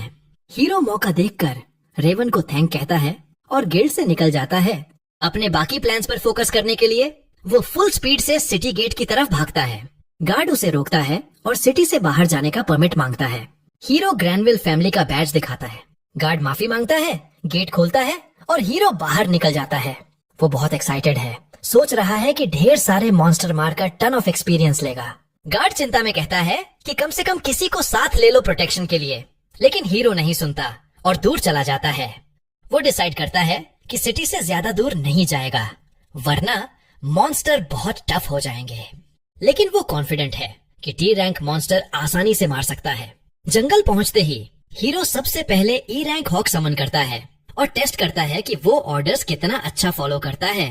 उसे पता चलता है कि बर्ड काफी स्मार्ट है, सिंपल इंस्ट्रक्शंस मान लेता है। वो डिसाइड करता है कि हॉक की एबिलिटी से मॉन्स्टर ढूंढेगा। वो 5 और हॉक्स समन करता है और उन्हें एरिया स्काउट करने भेज देता है। इस बीच वो एक सेबर टूथ टाइगर समन करता है। उसकी इंटेलिजेंस भी चेक करता है, लेकिन ओवरसाइज्ड कैट काफी डम निकलता है। ऑर्डर्स नहीं मानता, बस जमीन पर लौटने लगता है। जल्दी ही एक हॉक अच्छी खबर लेकर लौटता है। हीरो उसके पीछे पीछे चलता है और मॉन्स्टर हंट करने जाता है। हॉक उसे थोड़ा दूर ले जाता है, लेकिन लकीली वहाँ पूरा पैक ऑफ गॉब्लिन्स इंतजार कर रहा है। गॉब्लिन्स हीरो को देखते ही अटैक करने की कोशिश करते हैं। हीरो तुरंत 5 सेबर टूथ्स समन करता है जो उसे गार्ड करें। गॉब्लिन्स अटैक करने में हेजिटेट हो जाते हैं। हीरो और डबल डाउन करता है, उनके पीछे 5 और सेबर टूथ्स समन कर देता है। वो अपने समन्स को अटैक करने का कमांड देता है। सेबर टूथ्स गॉब्लिन्स को ओवरवेल्म करने लगते हैं, लेकिन खुद भी थोड़ा डैमेज खा जाते हैं। हीरो बटरफ्लाई समन करता है, जो अपनी स्पेशल स्किल से गॉब्लिन्स को मेलाटोनिन देती है ताकि वो सो जाएं। एक बार सो गए तो आसान टारगेट बन जाते हैं। हीरो एक गॉब्लिन पर रॉक फेंकता है, लेकिन अभी रेंज्ड अटैक से किल नहीं कर पाता। वो सेबर टूथ्स को फिनिश करने देता है। 5 गॉब्लिन्स मारने से उसे 1000 एक्सपीरियंस मिलता है। हीरो को लगता है जैकपॉट लग गया, क्योंकि गॉब्लिन्स आसानी से मरते हैं और अच्छा एक्सपीरियंस देते हैं। वो उनकी मैजिक स्टोन्स हार्वेस्ट करता है। फिर हॉक्स को ऑर्डर देता है कि आसपास और गॉब्लिन ग्रुप्स ढूंढो। वो लगातार सर्च करता रहता है और एक एक करके गॉब्लिन्स को डिफीट करता जाता है। रात होने तक वो 80 गॉब्लिन्स और साइड में 5 हॉर्न्ड रैबिट्स मार चुका होता है। हीरो मैजिक स्टोन्स को जुगल करता है और सेलिब्रेट करता है क्योंकि उसी दिन 2 बार लेवल अप हो गया। उसे लगता है कि ये उसकी लाइफ का बेस्ट डे है। वो और मॉन्स्टर हंट करने का प्लान बनाता है, हॉक्स से और प्रे ढूंढने को कहता है, लेकिन हॉक्स निराश होकर सिर हिलाते हैं क्योंकि उनमें इनबिल्ट नाइट विजन नहीं है। हीरो पैनिक हो जाता है क्योंकि वो हॉक्स पर भरोसा कर रहा था कि वो घर वापस ले जाएंगे। फिर भी वो समहाउ खुद रास्ता ढूंढ लेता है। 1 महीने के दौरान हीरो अपने ऑफ डेज पर हर बार मॉन्स्टर हंट करने जाता है और लेवल 12 तक पहुंच जाता है। वो कस्टम मेड आयरन बॉल्स बनवाता है ताकि मॉन्स्टर पर थ्रो करके ज्यादा डैमेज कर सके। उसे अपना प्रोग्रेस देखकर बहुत खुशी होती है। वो सोचता है कि अब थोड़ा एम्बिशियस होना चाहिए और स्ट्रॉन्गर मॉन्स्टर हंट करने चाहिए। इन थॉट्स के साथ वो रात में चुपके से मैंशन में घुसता है, लेकिन अचानक हेड बटलर का टावरिंग फ्रेम देखकर डर जाता है जो उसे हर जगह ढूंढ रहा था। बटलर उसे ग्रैन के पास ले जाता है। ग्रैन सबसे पहले हीरो की तारीफ करता है कि 1 महीने में इतना ग्रेट मैन सर्वेंट बन गया, लेकिन वो क्यूरियस है कि ऑफ टाइम में हीरो क्या करता है क्योंकि सुबह मैंशन से निकलता है और रात को लौटता है। हीरो समझ जाता है कि बैरन को क्यूरियोसिटी है। वो ऑनेस्ट आंसर देता है कि वो फॉरेस्ट में मॉन्स्टर हंट करने जाता है। बैरन और इंट्रीग्ड हो जाता है और रीजन पूछता है। हीरो जल्दी से डैडी का नाम लेता है कि वो रॉटन द बोर हंटर का बेटा है, हंटिंग ब्लड में है। ये जवाब सुनकर बैरन कन्विंस हो जाता है और कहता है कि फादर्स फुटस्टेप्स फॉलो करने से कोई नहीं रोक सकता। बटलर पूछता है कि हॉर्न्ड रैबिट मीट क्या करता है, अगर बुचर को बेचेगा तो स्कैंडल हो सकता है।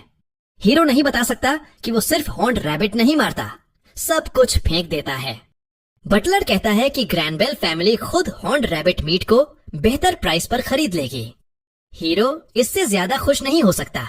6 महीने बाद हीरो फिर हंटिंग ट्रिप पर है और सोच रहा है कि आज कितने हॉर्न्ड रैबिट्स मारें ताकि पॉकेट मनी मिले। अचानक उसके सारे हॉक्स एक साथ लौट आते हैं और बहुत इम्पेशेंट लग रहे हैं। हीरो उनके पीछे चलता है और वो उसे यूजुअल से ज्यादा दूर ले जाते हैं। वहां वो एडवेंचरर्स की टीम देखता है जो गॉब्लिन से लड़ रही है। वो उन्हें पहचान लेता है, गिल्ड में पहले देखे थे। रेवन सीवियरली इंजर्ड है। 2 गर्ल्स उसे छोड़ना नहीं चाहती, लेकिन अकेले गॉब्लिन से नहीं लड़ सकती।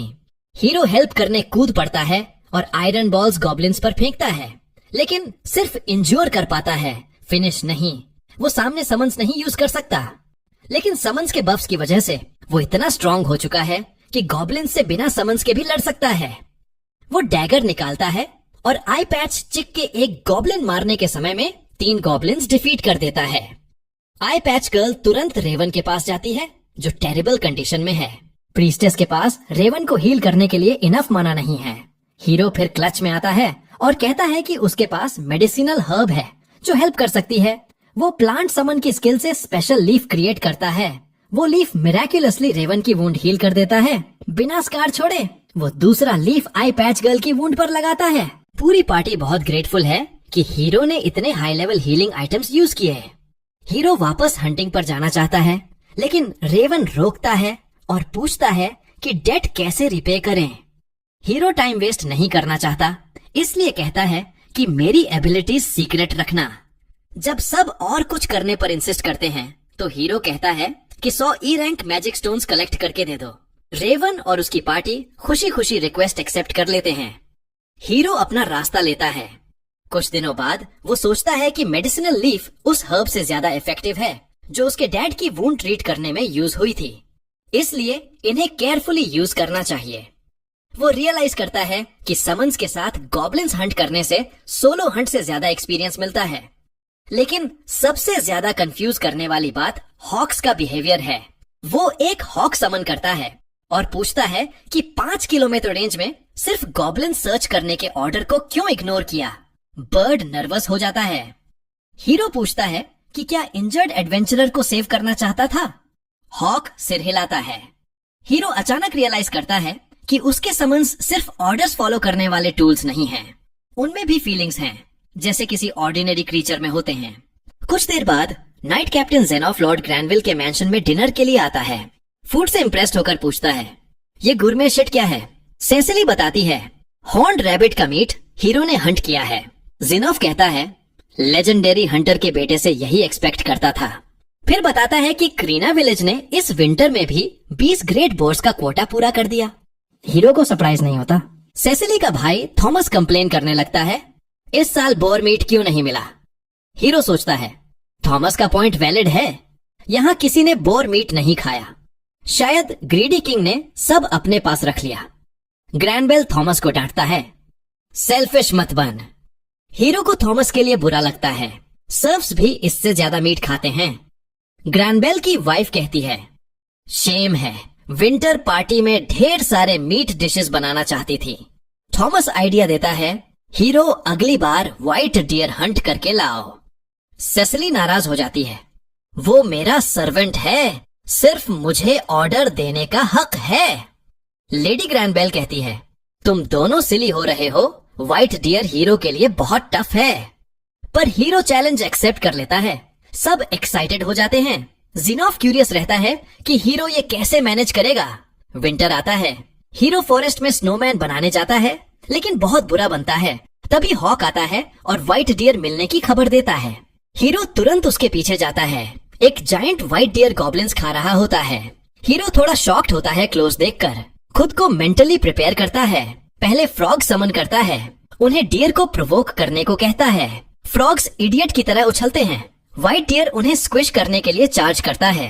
हीरो लास्ट मोमेंट पर फ्रॉग्स को वापस बुलाता है, थोड़ा आगे भागता है और फिर फ्रॉग्स समन करता है। डियर फिर चेस करता है। Hero taunt and run strategy bar bar repeat करता है। डियर को उस जगह ले आता है जहाँ पहले स्नो खेल रहा था। डियर वहाँ पहुँचते ही पहले से डग पिट में गिर जाता है। हीरो खुश होता है, स्ट्रेटेजी काम कर गई।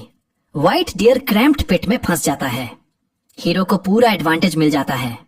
वो फिनिश करता है, फिर जायंट कारकेस लेकर मैंशन पहुंचता है। सर्वेंट स्पीयर्स लेकर बाहर भागते हैं, सोचते हैं मॉन्स्टर आ गया।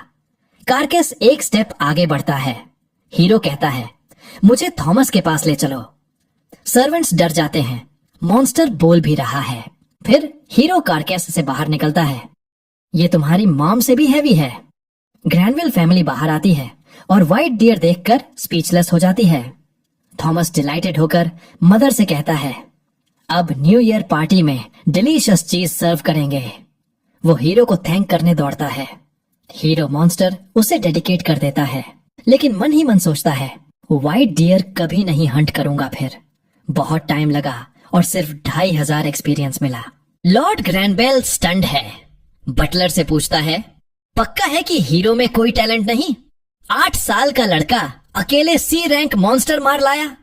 बटलर को रीइन्वेस्टिगेट करने का ऑर्डर देता है। बटलर तुरंत काम पर लग जाता है। फिर हीरो को बुलाकर बताता है, तुम्हें प्रमोशन मिल रही है एबिलिटीज के हिसाब से। अब हंट्समैन बनोगे। 2 मेन जॉब्स, फैमिली के लिए मॉन्स्टर हंट करके मीट प्रोवाइड करना और सिटीजन्स को मॉन्स्टर अटैक से रेस्क्यू करना। हीरो समझता है, अब टेक्निकली बैरन का एम्प्लॉयड हंटर हूँ, फ्रीली ग्राइंड कर सकता हूँ जॉब बोलकर। सैलरी में बिग बम्प, अब हर महीने 100 सिल्वर कॉइन्स मिलेंगे। हीरो सोचता है, बटलर सेविंग मनी सोच रहा है। फिक्स्ड अमाउंट देकर पर मॉन्स्टर ज्यादा नहीं देना पड़ेगा। व्हाइट डियर अकेला ही 100 सिल्वर कॉइन से ज्यादा वर्थ था। फिर भी हीरो को अरेंजमेंट से प्रॉब्लम नहीं। अब सिर्फ फैमिली के लिए मीट जितना चाहिए उतना हंट करूंगा, बाकी टाइम गॉब्लिन्स फार्म करके एक्सपीरियंस लूंगा। पोजीशन एक्सेप्ट करता है, कहता है, कल से फुल टाइम मॉन्स्टर हंट शुरू करूंगा। बटलर रोकता है, होल्ड योर हॉर्सेस, हर दिन नहीं हंट करना। सेसिली का मैन सर्वेंट भी रहना है, रेगुलर ड्यूटीज भी करनी है। हफ्ते में सिर्फ 1 दिन हंट कर सकते हो। हीरो खुश नहीं होता, लेकिन चांस छोड़ना नहीं चाहता। हम्बली एक्सेप्ट कर लेता है। स्प्रिंग आता है। सिटी में जायंट मैजिक शिप डिसेंड करता है। हीरो सेसिली के साथ बाहर है। सेसिली एक्साइटेड है, अपने एल्डर ब्रदर मिही का इंतजार कर रही है। हीरो सिर्फ क्यूरियस है, मैजिक शिप कैसे हवा में रहता है। मिही शिप से निकलता है। सेसिली दौड़कर हग करती है, कहती है, कितना मिस किया, समर ब्रेक में प्रॉमिस क्यों नहीं निभाया। पाउट करती है। हीरो रियलाइज करता है कि सेसी और मिही बहुत क्लोज हैं। तो उसकी बहन के भाई से मिलने की बात होती है और हीरो अच्छा पहला इंप्रेशन बनाने का फैसला करता है। वो मिही के पास जाता है और उसका बैग उठाने की ऑफर देता है। मीही नए सर्वेंट के बारे में क्यूरियस होता है। सिसिली बहुत गर्व से बताती है कि हीरो उसके मैन सर्वेंट के साथ साथ हंट्समैन भी है। मीही इम्प्रेस हो जाता है। वो हीरो की तारीफ करता है कि वो सच में बहुत टैलेंटेड होना चाहिए। हीरो को लगता है कि बैरन के बच्चों में मीही सबसे समझदार है। फिर मीही अपनी बहन सेसिली को कैपिटल से लाया हुआ गिफ्ट देता है। वो खुशी खुशी उसे घर ले जाती है और स्कूल की बातें करने लगती है। उन्हें ऐसे देखकर हीरो को अपनी फैमिली याद आती है। वो सोचने लगता है कि उसके भाई बहन कैसे होंगे। थोड़ी देर बाद हीरो अपने वीकली कोटा के लिए कुछ मॉन्स्टर्स हंट करता है। उन्हें मैंशन में ले जाता है जहाँ शेफ्स अच्छे इंग्रेडिएंट्स मिलने से बहुत खुश हो जाते हैं। तभी रिक आता है और बताता है कि अभी मीही का ज़ीनोफ के साथ स्पारिंग सेशन चल रहा है। हीरो तुरंत देखने चला जाता है। वहाँ पहुंचकर पता चलता है कि मीही काफी स्किल्ड है। वो नाइट्स के कैप्टन के साथ अच्छा मुकाबला कर पा रहा है। लेकिन ज़ीनोफ ज्यादा देर नहीं लड़ता। वो कहता है कि एकेडमी जाने के बाद मीही बहुत इम्प्रूव हो गया है। तभी सेसिली हीरो को देख लेती है। वो उसकी तारीफ करती है कि फिर डिलिशियस मॉन्स्टर्स हंट करके लाया है। मीही भी हीरो को नोटिस करता है। कहता है कि वो तो बहुत स्ट्रॉन्ग लगता है, इसलिए उसके साथ भी स्पार करना चाहता है। बैरन की अप्रूवल मिलते ही ज़ेनोफ अपना सोर्ड हीरो को दे देता है। हीरो बहुत एक्साइटेड हो जाता है कि उसे असली मिथिल सोर्ड पकड़ने का मौका मिला। वो सोचता है कि गांव छोड़ने के बाद उसने प्रैक्टिस नहीं की। उसके स्टैट्स भी हंटिंग के लिए ज्यादा सूटेड हैं, फाइटिंग के लिए नहीं। लेकिन अब वो लेवल 20 पर है, इसलिए कॉन्फिडेंस है। स्पारिंग शुरू होता है। हीरो मीही पर चार्ज करता है, लेकिन पावर कंट्रोल करता है ताकि उसे चोट न लगे। पर मीही हर चीज में हीरो से कहीं बेहतर निकलता है। हीरो को लगता है कि मीही के अटैक ट्रक की तरह लग रहे हैं। वो हीरो से कहीं तेज भी है। मीही की माँ को चिंता होने लगती है, लेकिन ज़ेनोफ कहता है रिलैक्स करो, एकेडमी सिटी में बहुत ट्रेनिंग की है उसने। बिना काफी एक्सपीरियंस वाले कोई उसे हरा नहीं सकता। और सच में मीही हीरो को डिसार्म्स कर देता है। हीरो को डिफीट मानना पड़ता है, पर मीही हीरो की स्किल और स्ट्रेंथ से इम्प्रेस होता है, वो भी इतनी कम उम्र में। हीरो को समझ आता है कि मीही बिल्कुल अलग लीग में है। सेसिली और थॉमस मीही की तारीफ करने जाते हैं। सेसिली हीरो की भी तारीफ करती है कि इतनी देर टिका रहा। फिर मीही अपने सिबलिंग्स को बताता है कि समर ब्रेक में डंजन क्लियर करके वो और स्ट्रांग हो गया। ये उसके एग्जाम्स पास करने के लिए जरूरी था। वो बताता है कि डंजन एक मेज जैसा होता है जिसमें ढेर सारे मॉन्स्टर्स होते हैं। हीरो को जलन होने लगती है। उसे लगता है मीही में नेचुरल टैलेंट है। एकेडमी सिटी के बेस्ट टीचर से सीखा, बहुत मेहनत भी की, और सबसे बड़ी बात वो नॉर्मल डिफिकल्टी पर है, इसलिए लेवल अप हीरो से 100 गुना तेज होता है। हीरो थोड़ा जेलस फील करने लगता है। जब मीही कहता है कि समर वेकेशन में फिर घर आएगा, तभी हीरो अचानक कहता है मेरे साथ फिर स्पार करो। मीही कहता है ठीक है, लेकिन बदले में मेरी बहन का अच्छे से ख्याल रखना। हीरो मान तो जाता है, लेकिन अंदर से पर्पल हेयर्ड ब्रैड की सेवा से छुटकारा पाने का बहाना ढूंढ रहा होता है। कुछ हफ्ते बाद मीही एकेडमी वापस चला जाता है। फिर कुछ दिनों बाद वाइसकाउंट कार्नेल बैरन ग्रैंड से मिलने आता है। दोनों डिप्लोमेटिकली हंसते हैं, लेकिन बैरन की आंखों में कार्नेल के लिए जलन और नफरत साफ दिखती है। हीरो कार्नेल को मीट डिश सर्व करता है। कार्नेल के मुंह में पानी आ जाता है। हीरो को रिक की पुरानी बात याद आती है। रिक ने बताया था कि कर्नेल सोशल हायरार्की में बैरन से एक रैंक ऊपर है। दोनों परिवारों में हमेशा से दुश्मनी रही है। हीरो ज्यादा ध्यान नहीं देता। वो देखता है कि ग्रीडी वाइसकाउंट रैबिट मीट स्टेक खा रहा है। खाते ही उसकी आंखें चौड़ी हो जाती हैं। वो कहता है ये तो रूमर्ड बोर मीट है ना? बैरन स्पाइट से कहता है हाँ। हीरो जानता है कि बैरन कभी भी बोर मीट इस गोल्ड क्लैड स्वाइन पर बर्बाद नहीं करता। कार्नेल रैबिट मीट मुंह में ठूंसता है और दूसरी सर्विंग मांगता है। हीरो तुरंत लाता है। वो सोचता है कि रिक ने बताया था कार्नेल का टेरिटरी व्हाइट ड्रैगन माउंटेन्स के दूसरी तरफ है। वहाँ अमीर हैं, क्योंकि ड्रैगन अभी ग्रैंड की तरफ नेस्टिंग कर रहा है, इसलिए माइनिंग नहीं हो पा रही। लेकिन 100 साल पहले ड्रैगन कार्नेल की तरफ नेस्टिंग करता था। शायद तब ग्रैनविल फैमिली ने उनकी बुली की होगी। अचानक बैरन पूछता है तुम यहाँ क्यों आए हो? कर्नेल कहता है मेरी सबसे छोटी बेटी की हाल ही में अप्रेजल सेरेमोनी हुई थी, उसी के बारे में बात करने आया हूँ। हीरो क्यूरियस होता है कि कर्नेल के बेटे का टैलेंट क्या था, लेकिन ध्यान नोबल्स की गॉसिप पर जाता है। कार्नेल बोस्ट करता है कि उसकी बेटी में कोई टैलेंट नहीं आया। बैरन का चेहरा बिगड़ जाता है। कार्नेल उसे टीज करता रहता है कि अनफॉर्चुनेट है कि तुम्हारे 2 बच्चों में टैलेंट आया। बैरन कहता है नोबल होने की जिम्मेदारी निभानी पड़ती है, चाहे हालात कुछ भी हों। पूरी बातचीत से हीरो के मन में ढेर सारे सवाल आ जाते हैं, पर वो अभी बैरन से पूछ नहीं सकता। कुछ महीने बाद हीरो अपने डे ऑफ पर रेवन की पार्टी से मिलने जाता है। उनसे सी रैंक मॉन्स्टर्स के बारे में सब कुछ सीखने को कहता है। वे सब शॉक्ड हो जाते हैं। रेवन वॉर्न करता है, सी रैंक मॉन्स्टर्स से तो डिसेंट एडवेंचरर्स भी मर जाते हैं, लेकिन हीरो तो पहले ही फॉरेस्ट के सारे गॉब्लिन्स को वाइप आउट कर चुका है। अब उसे स्ट्रॉन्गर मॉन्स्टर्स हंट करने हैं। आई पैच वाली लड़की कहती है, पहले कुछ शॉपिंग करनी पड़ेगी। हीरो बिगिनर्स के लिए स्पाइडरमैन केप खरीदता है, फिर हंटिंग पर निकलता है। उसका हॉक एक सी रैंक्ड ऑर्क को सोते हुए देखता है। हीरो तुरंत सेबर टूथ टाइगर्स को एम्बुश के लिए भेजता है। एम्बुश सक्सेसफुल होता है। ऑर्क को सीरियस डैमेज लगता है, पर वो काउंटर अटैक करता है और कुछ सेबर टूथ्स को मार गिराता है। हीरो पीछे नहीं हटता और सेबर टूथ्स भेजता रहता है। आखिरकार शॉर्ट फाइट के बाद ऑर्क डिफीट हो जाता है। हीरो खुश होता है।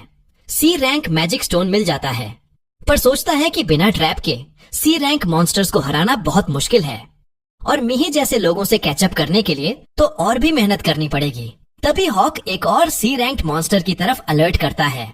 इस बार जायंट आर्मरेड एंट है। हीरो फिर सेबर टूथ से एम्बुश करता है, पर उनकी टफ आर्मर में कुछ नहीं बनता। सारे सेबर टूथ्स वाइप आउट हो जाते हैं। हीरो स्ट्रेटेजी बदलता है। बटरफ्लाई से मॉन्स्टर को स्लीप करने की कोशिश करता है, फिर बेली पर स्टैब मारने जाता है, पर बेली भी आयरन जैसी हार्ड है। एंट जल्दी वेकअप हो जाता है। हीरो रिपीटेड अटैक्स करके किसी तरह उसे मार देता है। ऑर्क से ज्यादा एक्सपीरियंस मिलता है, पर हीरो समझ जाता है कि बेहतर इक्विपमेंट चाहिए। फिजिकल अटैक से शायद काम नहीं बनेगा। तभी उसे याद आता है कि उसका इंटेलिजेंस स्टैट काफी हाई है, शायद वो मैजिक सीख सकता है। वो अपने 1 ईयर मैन सर्वेंट एनिवर्सरी के गिफ्ट से एक मैजिक लेसन लेने का फैसला करता है। सेसिली के साथ क्लास में जाता है। सेसिली को लगता है कि ये अच्छा आइडिया नहीं है, पर टीचर पूछता है, एलन कोई सवाल है? हीरो सीधे पूछता है, क्या मैं स्पेल्स कास्ट कर सकता हूँ? सेसिली कहती है, टैलेंट नहीं है तो ऑब्वियसली नहीं कर सकता, पर टीचर टेस्ट करने को कहता है। वो हीरो से कहता है, मैजिक क्रिस्टल के पास हाथ रखो, अगर वो ग्लो करे तो तुम स्पेल्स कास्ट कर सकते हो। हीरो बहुत उम्मीद से हाथ रखता है, पर क्रिस्टल बॉल ग्लो नहीं करता। हीरो को लगता है कि उसकी पूरी लाइफ एक लाई थी, वो लूजर है। कुछ दिन बाद बैरन और फैमिली ब्रेकफास्ट कर रहे होते हैं। तभी मेंशन में डेंजर अलार्म्स बजने लगते हैं। रिक दौड़ कर आता है और बताता है, मर्डर गाल नाम का पावरफुल मॉन्स्टर शहर की तरफ आ रहा है। बैरन और बटलर शॉक्ड हो जाते हैं। मर्डर गर्ल बहुत डेंजरस मॉन्स्टर है। बैरन फौरन जीनोफ को समन करने को कहता है, लेकिन बटलर बताता है जेनोफ और उसके लोग मॉन्स्टर हंटिंग एक्सपीडिशन पर हैं, समय पर वापस नहीं आएंगे। बैरन एडवेंचरर्स की मदद लेने का फैसला करता है। बटलर को इवैक्यूएट सिटीजन्स के लिए हायर करने को कहता है। हीरो बैरन से कहता है कि मैं भी एडवेंचरर्स के साथ मॉन्स्टर से लड़ने जाऊंगा। सेसिली नाराज हो जाती है, कहती है मर्डर गर्ल फियरसम मॉन्स्टर है, तुम मुझे अकेला छोड़कर नहीं जा सकते, तुम मेरे मैन सर्वेंट हो। हीरो बोटाई उतारता है और कहता है, मैं हंट्समैन भी हूँ, इस शहर को मॉन्स्टर अटैक से प्रोटेक्ट करना मेरा ड्यूटी है। वह टेरिफाइड लोगों के उल्टे दिशा में दौड़ता है। याद करता है कि murder girl B rank monster है, इस शहर के एडवेंचरर्स के बस का नहीं, पता नहीं खुद डिफीट कर पाएगा या नहीं। और एमपी भी 0 है, क्योंकि स्किल एक्स फार्म करने में यूज कर चुका। गेट पर पहुंचता है जहां लोग फ्रेंजी में शहर में घुस रहे हैं। मॉन्स्टर पहले से वहां है। गार्ड्स गेट बंद करने को कहते हैं, लेकिन ब्लॉन्ड मर्चेंट गिड़गिड़ाता है, थोड़ा रुक जाओ, मेरी वाइफ और चाइल्ड कैरेज में फंसे हैं। हीरो पैनिक हो जाता है। बाहर देखता है तो murder girl giant blue ogre घोड़े को खा रहा है, फिर मर्चेंट की कैरेज को फाड़ने लगता है। वाइफ और डॉटर डर से एक दूसरे से चिपकी हैं। हीरो फौरन चार्ज करता है। आयरन बॉल से मॉन्स्टर की आई पर एम्बॉट प्रिसीजन से मारता है। नम पहले ही शॉट में ब्लाइंड कर देता है। मॉन्स्टर डिस्ट्रैक्ट होता है। हीरो टॉन्ट करके लोगों से दूर ले जाना चाहता है। एडवेंचरर्स और गार्ड सेफ्टी में आने को कहते हैं। हीरो इग्नोर करता है। दूसरा आयरन बॉल मारता है, लेकिन मॉन्स्टर आसानी से ब्लॉक कर लेता है। अब पूरा ध्यान हीरो पर है। हीरो गार्ड से कहता है, मैं इसे व्हाइट ड्रैगन माउंटेन्स की तरफ ले जाऊंगा। पीछे मुड़ता है तो स्नीक अटैक से बाल बाल बचता है। मॉन्स्टर चेस करता है। हीरो भागता है, लेकिन फाइट नहीं कर सकता क्योंकि एमपी 0 है। अर्थ शैटरिंग पंच से मुश्किल से बचता है। मॉन्स्टर स्मर्क करता है, खेल रहा है। हीरो समझता है कि मॉन्स्टर अटैक का वेट कर रहा है। एमपी रिफ्रेश हो चुका है। फौरन ग्रास टाइप और सेबर टूथ कॉपीज डिलीट करता है। बटरफ्लाई कॉपीज बनाता है एजिलिटी और एंड्योरेंस बूस्ट के लिए। बफ्स लेकर मॉन्स्टर को शहर से दूर ले जाता है। सुनिश्चित करने के बाद बटरफ्लाई समन करके स्लीप करवाने की कोशिश करता है, लेकिन जायंट मॉन्स्टर पर इफेक्ट नहीं होता। डोसेज बढ़ाता है 3 और बटरफ्लाईज, फिर भी नहीं सोता। रोर करके बटरफ्लाईज को काट देता है। हीरो पैनिक होकर फॉरेस्ट में गहराई तक भागता है। मॉन्स्टर चेस करता रहता है। कुछ घंटे बाद हीरो थक जाता है, लेकिन मॉन्स्टर की स्टेमिना इन्फिनिट है। हीरो थिक ट्रीज में छिप जाता है। पहली बार मॉन्स्टर कंफ्यूज होता है। हीरो सांस लेता है और सोचता है, डिबफ्स क्यों काम नहीं कर रहे? सारे इंसेक्ट समन्स ट्राई किए, लेकिन फेल। कुछ नहीं बचा। मैजिक स्टोन्स भी समन्स के लिए यूज कर चुका। हीरो हार गया था, लेकिन पॉजिटिव साइड ये कि उसने मॉन्स्टर को सिविलाइजेशन से बहुत दूर ले आया था। वह डायमेंशनल स्टोरेज से अपना केप निकालता है और चुपके से घर लौटने का फैसला करता है। अचानक स्पाइन में ठंडक सी दौड़ जाती है। पीछे मुड़ता है तो मॉन्स्टर ने पहले ही उसे ढूंढ लिया। वह फ्रेंजी में भागने लगता है। 3 दिन बाद हीरो शहर लौटता है, बहुत थका हारा गार्ड की बाहों में गिर पड़ता है। जब आंख खुलती है तो बैरन के मैंशन में है। सेसिली नर्वस होकर उसके ऊपर झुकी हुई है। हीरो जागते ही उसे ग्रीट करता है। सेसिली की आंखें भर आती हैं, खुशी से कि वह ठीक है। फिर गुस्से में लपटती है, तुम मैन सर्वेंट होकर भी मुझे इतना वरी कैसे करा सकते हो? लेकिन बटलर पूछता है, शहर से दूर रहने के समय की कितनी याद है तुम्हें? हीरो डिस्ट्रेस्ड बनकर बताता है, मॉन्स्टर ने 3 दिन तक चेस किया, फिर किसी तरह शहर लौट आया। बटलर उसे बैरन ग्रैंडबेल के पास ले जाता है रिपोर्ट करने। हीरो बैरन को बताता है, मर्डर गैल को बीट नहीं कर पाया, बस पूरी ताकत लगाकर शहर से दूर ले गया। बैरन ग्रैंडबेल इम्प्रेस्ड हो जाता है। जेनॉफ भी कहता है, तुमने नाइट ऑर्डर की ड्यूटी निभाई, हम दूर थे तब भी सिटी प्रोटेक्ट की। बैरन कहता है, ब्रेव एक्ट के लिए रिवॉर्ड डिजर्व करते हो। अपनी तरफ से 10 गोल्ड कॉइन्स देता है और मर्चेंट की तरफ से भी 10 गोल्ड कॉइन्स, जिसकी फैमिली तुमने बचाई। हीरो सुपर डिलाइटेड हो जाता है। सोचता है इनसे कौन सा गियर खरीदे। फाइनल करता है, मिथरिल सोर्ड खरीदता है 25 गोल्ड कॉइन्स में। आर्मर्ड एंट के लिम्स आसानी से काट देता है, लेकिन आर्मर पेनिट्रेट करने के लिए अभी भी शार्प नहीं काफी। जॉइंट से आसानी से कट करके मैजिक स्टोन्स निकाल लेता है। एक दिन एबिलिटीज एक्सपेरिमेंट करने का फैसला करता है। 3 हॉक्स समन करता है। एक को दूर भेजता है, दूसरे को कार्ड में बदलता है। स्टोरेज से 3 आइटम्स निकालता है, एक फ्रूट बैग में डालता है। हॉक से पूछता है, बैग में क्या है? स्मार्ट बर्ड फ्रूट ही पिक करता है। फिर कार्ड वाला हॉक समन करता है, वह भी फ्रूट पिक करता है। दूर भेजा हॉक समन करता है, वह गेस नहीं कर पाता। हीरो को रिजल्ट्स इंटरेस्टिंग लगते हैं। एक और हॉक क्रिएट करके समन करता है, वह भी ब्रदर्स का नॉलेज शेयर करके फ्रूट बताता है। इसके बाद हीरो यह देखने के लिए एक कबूतर बनाता है कि क्या वह भी ऐसा ही कर सकता है, लेकिन वह उसके सवाल का जवाब नहीं दे पाता। इससे उसे एहसास होता है कि बनाए गए जीव एक दूसरे के साथ जानकारी शेयर कर सकते हैं, लेकिन एक बार समन होने के बाद वे ऐसा नहीं कर सकते। हीरो समझ जाता है कि इसका मतलब यह है कि समन किए गए जीव मरने के बाद भी अपनी नॉलेज दूसरों को दे सकते हैं, जिससे एक लंबी बैटल में समनर को फायदा मिलता है। अगले साल मीही एकेडमी से लौटता है और हीरो की रिक्वेस्ट पर वे फिर से ट्रेनिंग करते हैं। हीरो को पता चलता है कि 2000 से ज्यादा सी रैंक मॉन्स्टर्स को हराने और लेवल 28 तक पहुंचने के बाद भी वह मीही की बराबरी नहीं कर सकता। मीही उसके सभी अटैक्स से बच जाता है और उसके वेपन गिरा देता है। हालांकि हीरो अपनी हार मानते हुए बहुत ही हम्बल बर्ताव करता है, लेकिन उसे मीही से बहुत जलन महसूस होती है। जब सेसिली उसे बताती है कि उसने पिछले साल बेहतर किया था, तो उसे नखरे दिखाने का मन करता है। इसके बाद पूरा परिवार लंच करता है और मीही यह जानकर हैरान रह जाता है कि हीरो ने एक मर्डर गांव से फाइट की थी। हीरो कहता है कि उसने ज्यादा फाइट नहीं की और सेसिली आगे बताती है कि वह चूहों की तरह 3 दिनों तक भागता रहा और फिर घर लौटने पर पूरे 2 दिनों तक सोता रहा। मीही अभी भी इस बात से इम्प्रेस्ड है कि वह इतने पावरफुल मॉन्स्टर से बचकर निकलने में कामयाब रहा। और जब उसका भाई उससे पूछता है कि क्या वह उस मॉन्स्टर को हरा सकता था, तो वह मना कर देता है और कहता है कि एक बी रैंक मॉन्स्टर उसके लिए बहुत ज्यादा है। ग्रैंडबेल उससे कहता है कि तब तक कड़ी मेहनत करते रहो, जब तक कि वह बी रैंक मॉन्स्टर्स को हराने लायक न हो जाए। तभी अचानक एक नाइट दौड़ता हुआ उसे बहुत ही जरूरी खबर देने आता है। वह रिपोर्ट देता है कि एडवेंचरर गिल्ड के किसी व्यक्ति ने सफेद ड्रैगन को उनकी तरफ से विकाउंट कार्नेल की तरफ जाते हुए देखा है। यह सुनकर ग्रैनेल खुशी से झूम उठता है।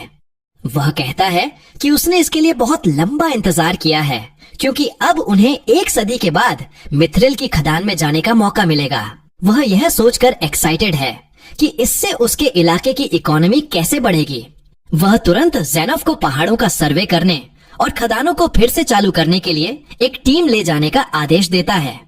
ज़ेनोफ मान जाता है और मिही उत्सुकता से पूछता है कि क्या वह खदानों के रास्ते में मॉन्स्टर्स को हराने में उनकी मदद कर सकता है, क्योंकि उसके पास कुछ खाली समय है।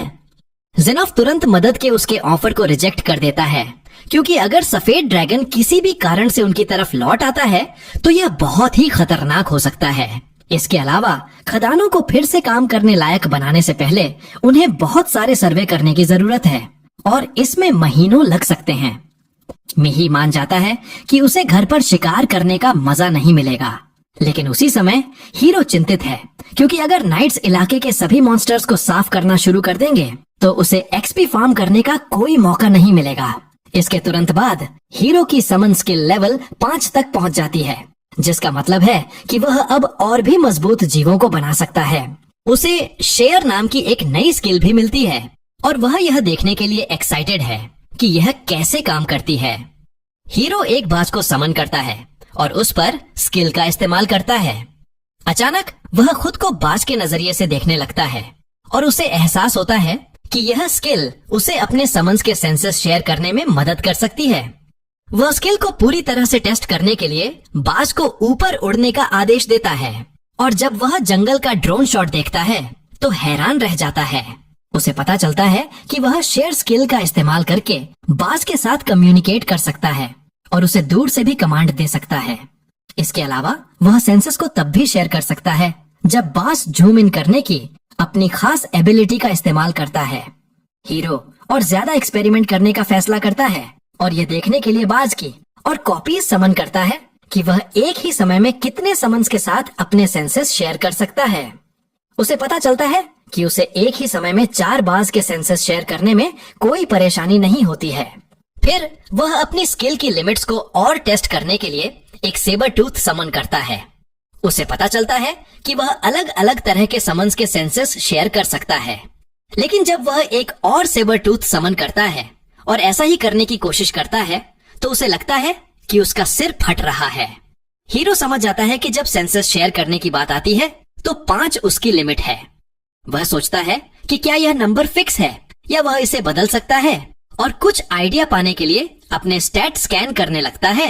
उसे पता चलता है कि उसका इंटेलिजेंस स्टैट अभी 1111 पर है, जो कि बिल्कुल वही समय है जब मैं अपने क्रश को मैसेज करता हूँ।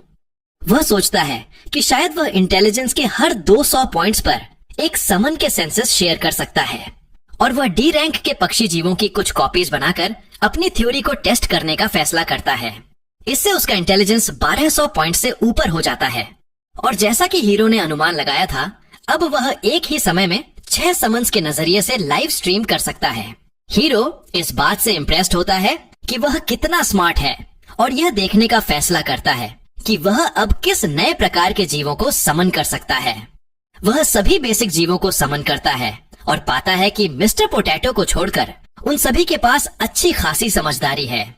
हीरो को अचानक एहसास होता है कि चूंकि वह शेयर स्किल का इस्तेमाल करके दूर से ही अपने समन्स को कमांड दे सकता है, तो वह जंगल में जाए बिना भी शिकार कर सकता है।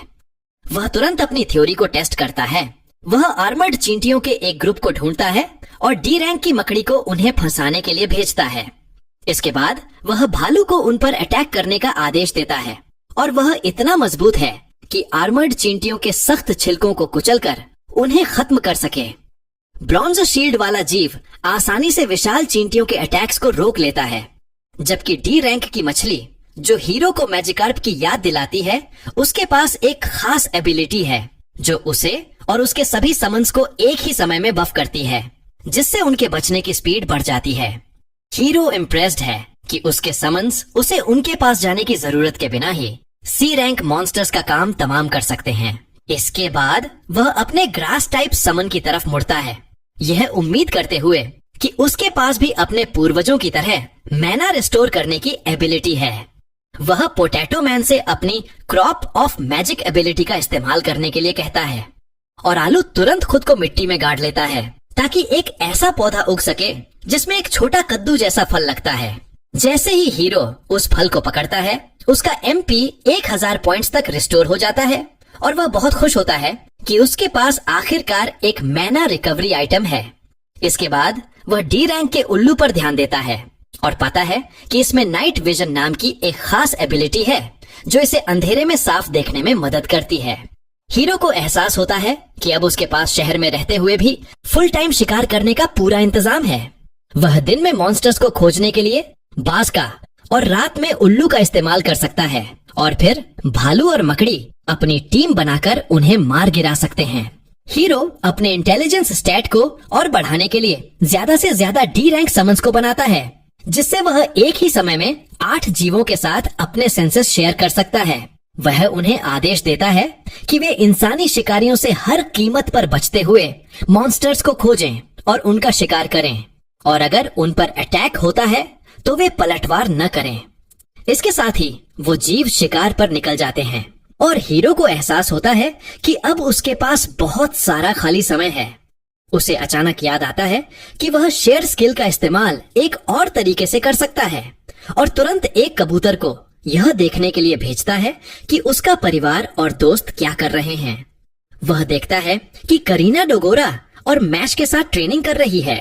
रोडेन खेतों में काम कर रहा है, जबकि उनकी सिया अपनी बहन माँ के बालों को पोनीटेल में बांध रही है। वह दूर से अपने परिवार को सपोर्ट करने के लिए खिड़की पर एक गोल्ड कॉइन भी रख देता है और उसे यह देखकर खुशी होती है कि उसके बिना भी वे अच्छे से रह रहे हैं।